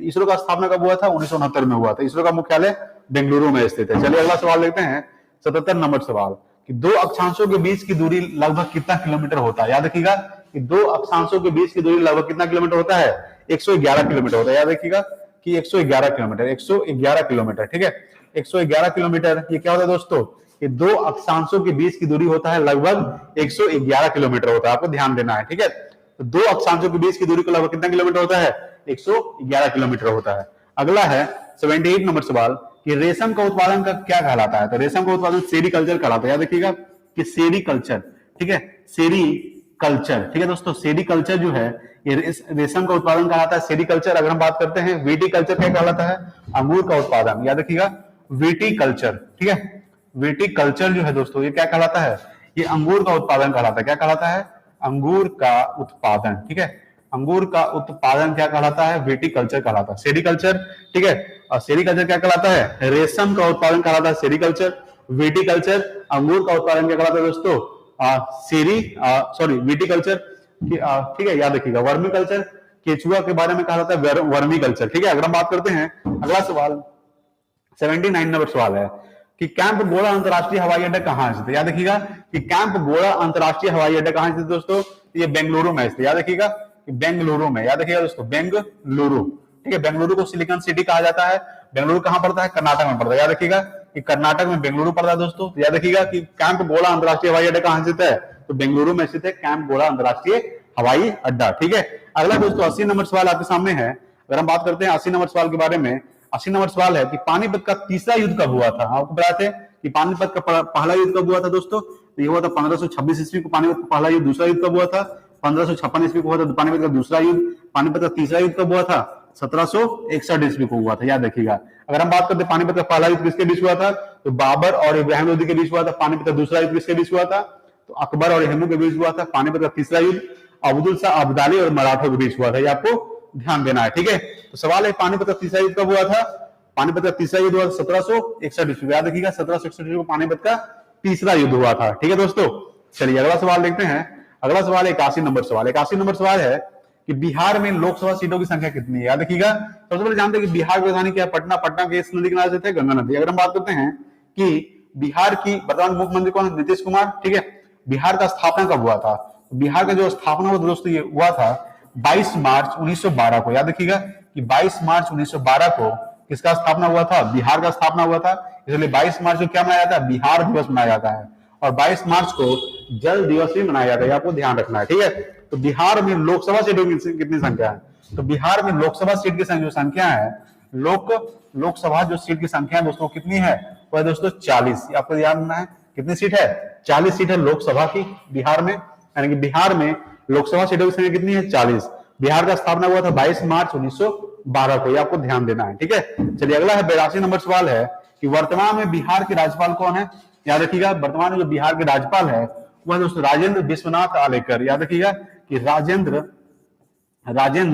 विश्वनाथ आलेकर, ठीक है। विश्वनाथ आलेकर जो है दोस्तों वर्तमान में विश्वनाथ आलेकर क्या है दोस्तों, राजेंद्र विश्वनाथ आलेकर जो है, राजेंद्र विश्वनाथ आलेकर जो है वर्तमान बिहार के राज्यपाल है, ठीक है। वर्तमान बिहार के राज्यपाल कौन है, राजेंद्र विश्वनाथ आलेकर, ठीक है, आपको ध्यान देना है, ठीक है। अगला सवाल देखते हैं 83 नंबर सवाल। 83 नंबर सवाल है कि वर्तमान में भारत के राष्ट्रपति कौन है, तो वर्तमान में भारत के राष्ट्रपति कौन, द्रौपदी मुर्मू, याद रखिएगा कि द्रौपदी मुर्मू, ठीक है। द्रौपदी मुर्मू जो है ये वर्तमान में भारत के राष्ट्रपति है, ठीक है। वर्तमान भारत राष्ट्रपति कौन है दोस्तों, द्रौपदी मुर्मू, जो 15वें राष्ट्रपति, क्या राष्ट्रपति है, 15वें राष्ट्रपति है, आपको ध्यान देना है। जो कहां की रहने वाली है, ये रहने वाली है ओडिशा के रहने वाली, याद रखिएगा दोस्तों ओडिशा के एक जिला है जिसका नाम है मयूरभंज, याद रखिएगा मयूरभंज, ठीक है दोस्तों, मयूरभंज एक जिला है ओडिशा में, वहीं रहने वाली है कौन, तो ये द्रौपदी मुर्मू जो क्या है दोस्तों, ये आदिवासी है, आपको ध्यान देना है कि द्रौपदी मुर्मू क्या है दोस्तों, आदिवासी महिला है, याद रखिएगा, ठीक है।